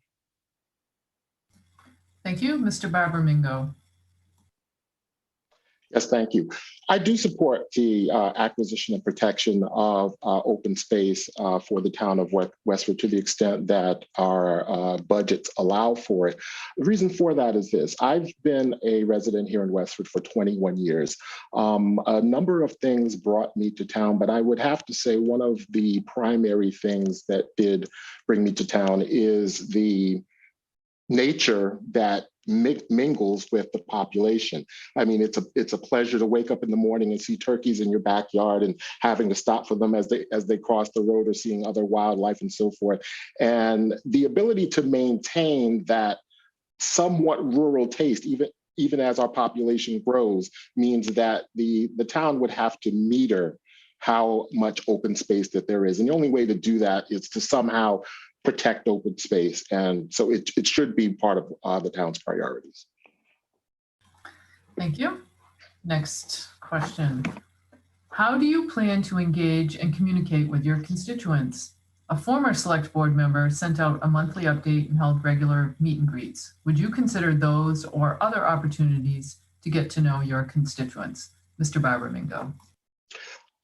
Plan to engage and communicate with my constituents in any way and every way that's possible. As part of my campaign, I have put my direct email on my webpage, and I have made sure that every email that gets sent to me gets answered. I've opened up a Facebook page. Every comment that's placed on that Facebook page, every question that's placed on that Facebook page, I've recorded it, thought about an answer, and made sure that I answered it.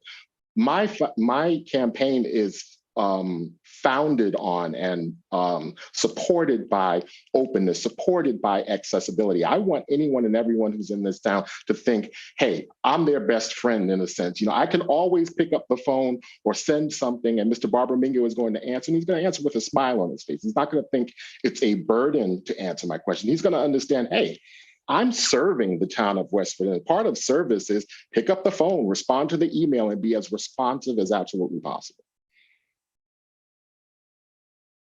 Thank you, Mr. Cunningham. You're still on mute.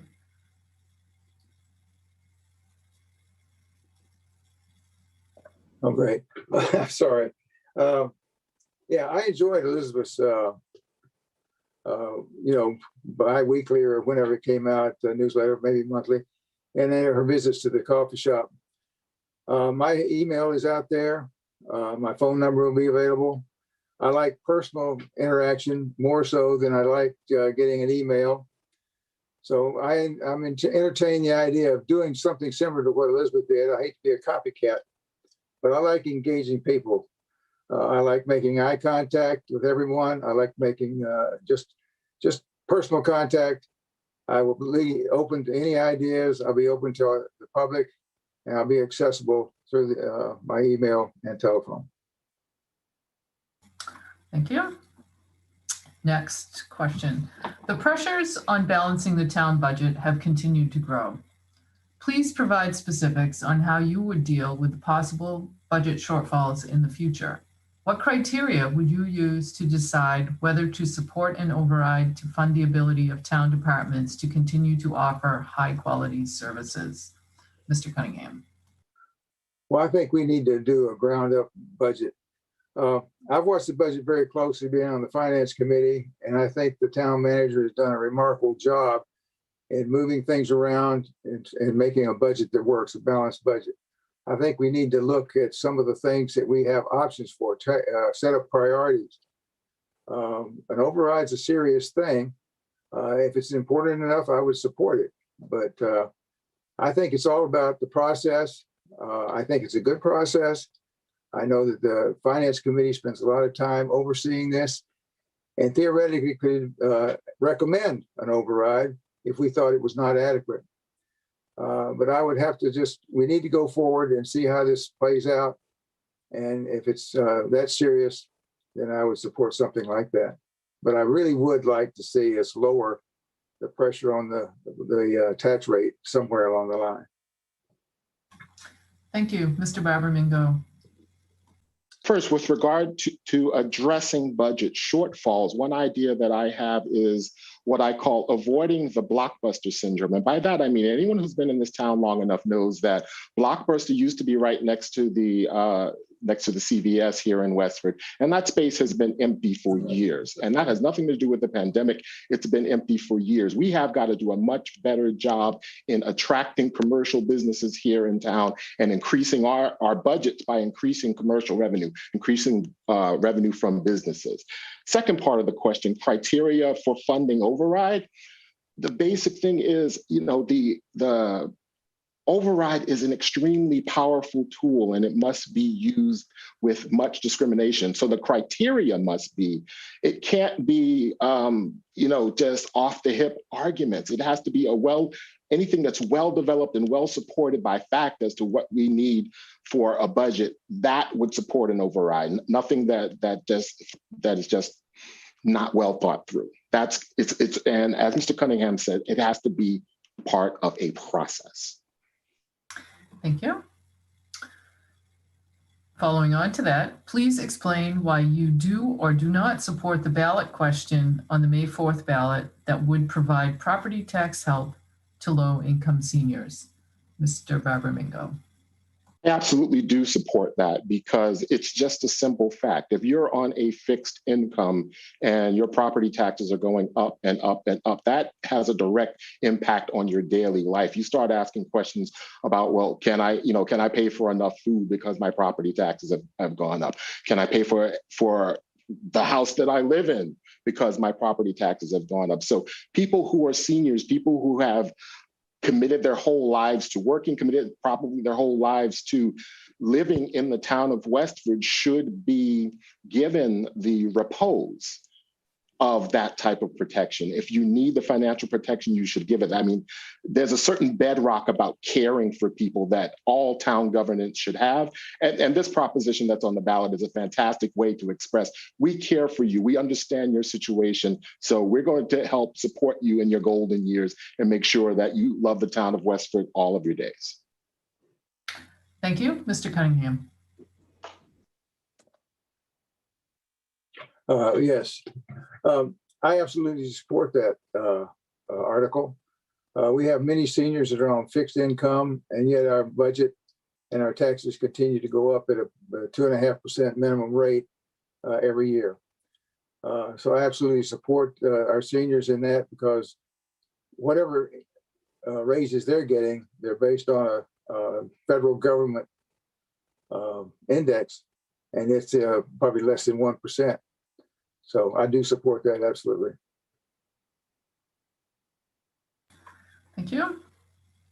Governor Baker and the legislature have set the state on a course for net zero greenhouse gas emissions by 2050.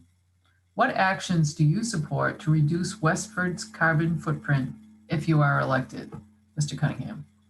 Yeah, well, I'd start with what we already started with, and that's approving the use of dual fuel or hybrid vehicles for the police department.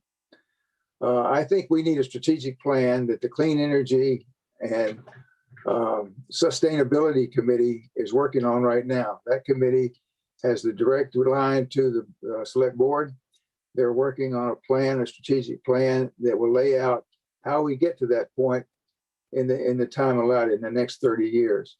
That would include going with the hybrid vehicles for our regular fleet of vehicles, as many as we can, possibly even going with electric. We're getting grants on that. So I think that working through that committee and maybe eventually getting to a point where we have actually a sustainability office, but that's further downstream. So I think those are some of the near-term things that we need to do, and I do support that. Thank you. Mr. Barber-Mingo. My answer to that is straightforward. I'm actually going to read something that I've wrote in answer to that question. My position is let the Westford Clean Energy and Sustainability Committee do its work. That committee was given a new charge by the select board on February 9, 2021, which was just 2 short months ago. Their charge includes identifying short and long-term energy goals, facilitating research studies, projects and collaborations, and so forth.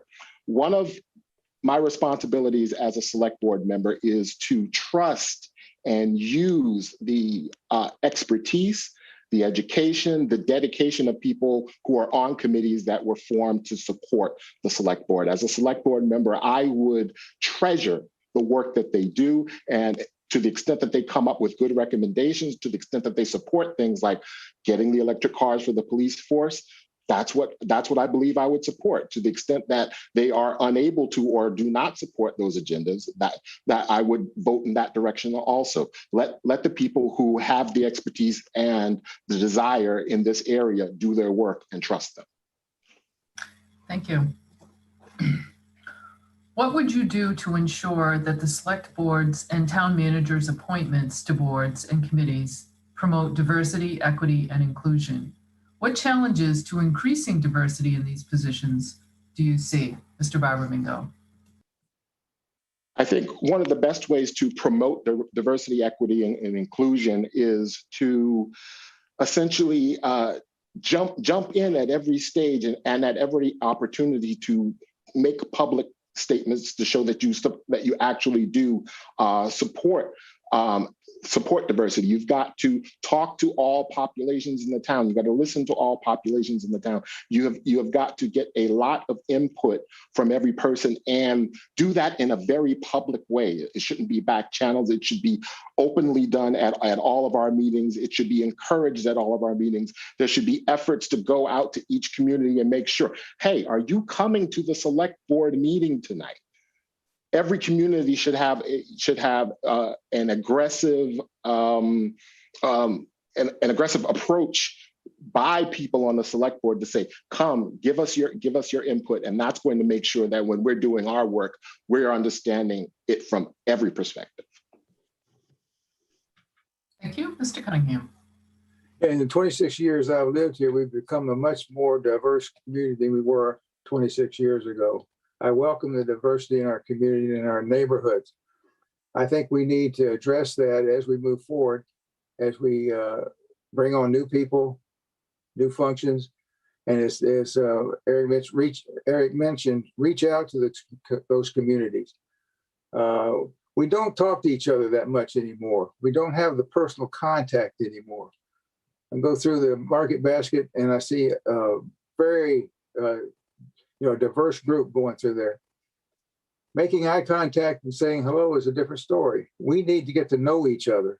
And I think the more contact we have, the more engagement that we have, the better off we're going to be. We're going to understand each other. We're going to cherish each other.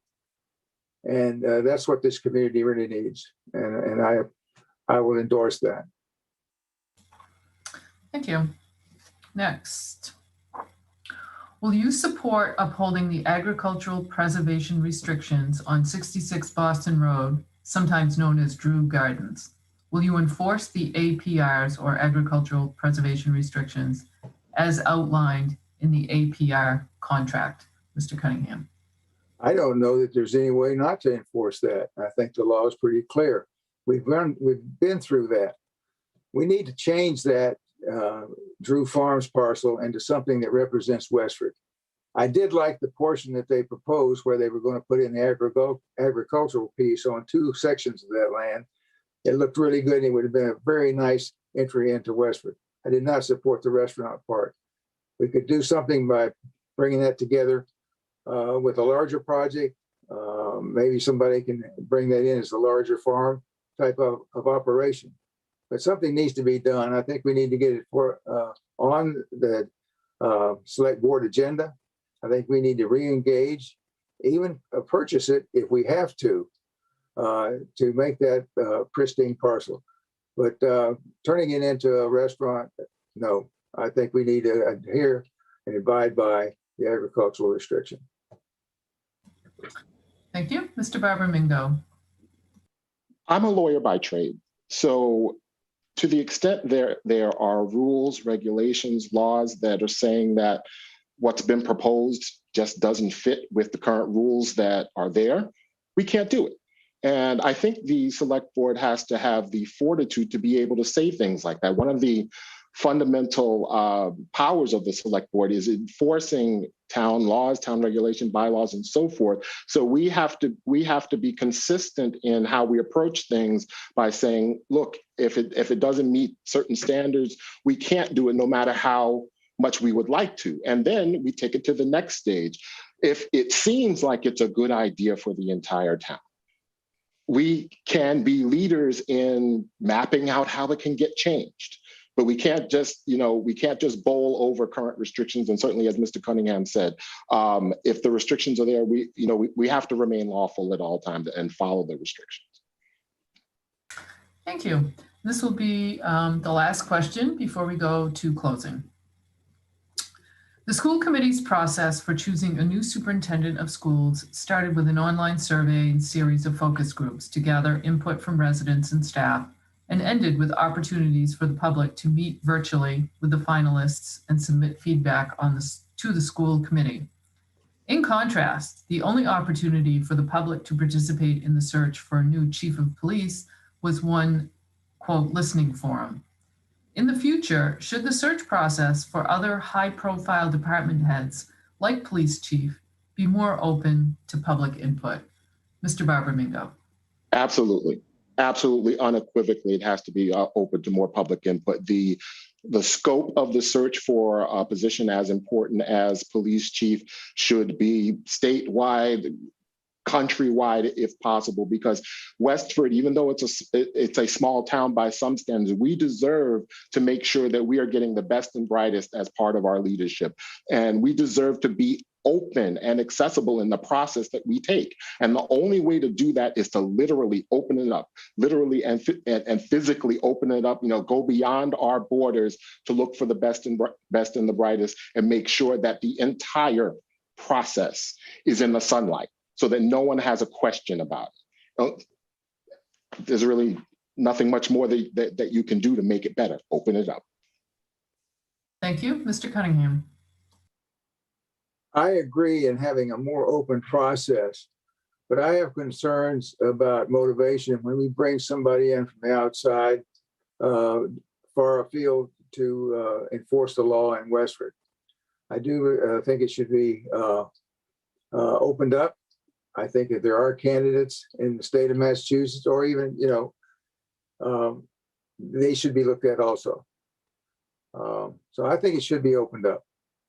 And I think it should be more visible and probably a little bit longer and more stringent process to do it. Thank you.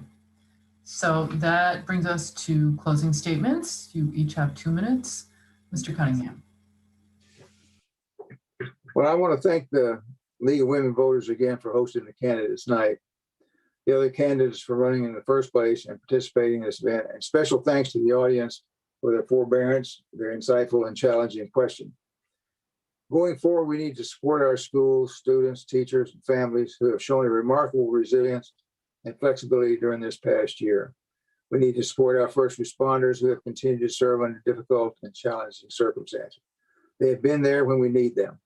And we need to support our town staff and their leadership in keeping our town operations going. We all want the same thing in our community: a safe, welcoming, and prosperous town. We may have different priorities and approaches, but with the ultimate goal in mind, and by treating each other with consideration, understanding, and respect, we will get there richer, having taken the journey together and having the discussion along the way. I would be honored to serve you as a member of the select board. I promise the transparency of purpose and action, and to serve honorably with integrity and with your best interests at heart. I respectfully ask for your vote on the 4th of May. Be well, take care of each other, and be safe. Thank you. Mr. Barber Mingo. Thank you for your attention, ladies and gentlemen. Some of you know me.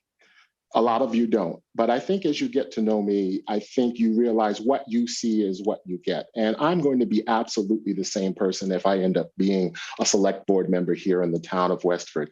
I love this town. I've been in this town for 21 years. I planted my fortune here in my home. I've raised 3 kids through the Westford public school system. So I am invested in seeing Westford do well. What I am also invested in is making sure that governance in the town of Westford is as approachable as I like to be, meaning I have a thick skin.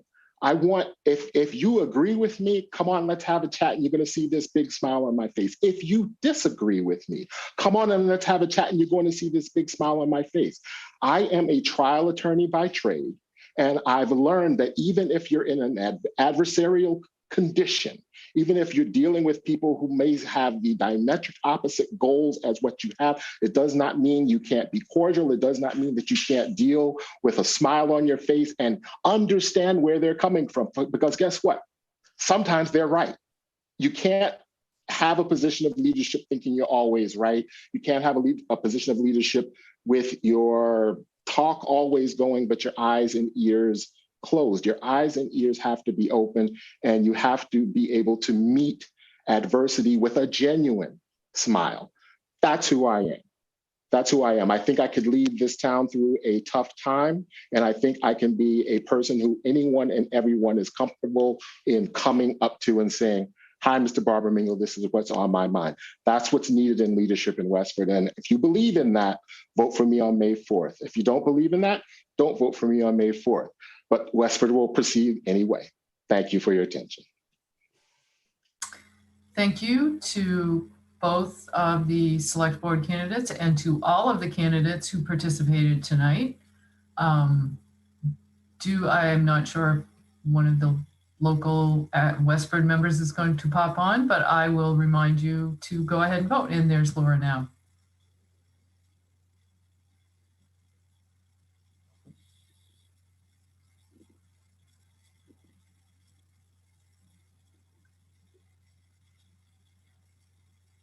Laura. Yes, I'm sorry. There we go. Sorry, I was having trouble getting the video to go. I would like to thank Joanne Berry for moderating this evening. Thank you to the candidates for participating, to Westford Cat for recording and streaming the event, and to the many League members who worked to make this evening possible. Remember, you can request a mail-in ballot from the town clerk's office or vote in person on Tuesday, May 4th. Polls are open from 7 a.m. to 8 p.m. Thank you and good night.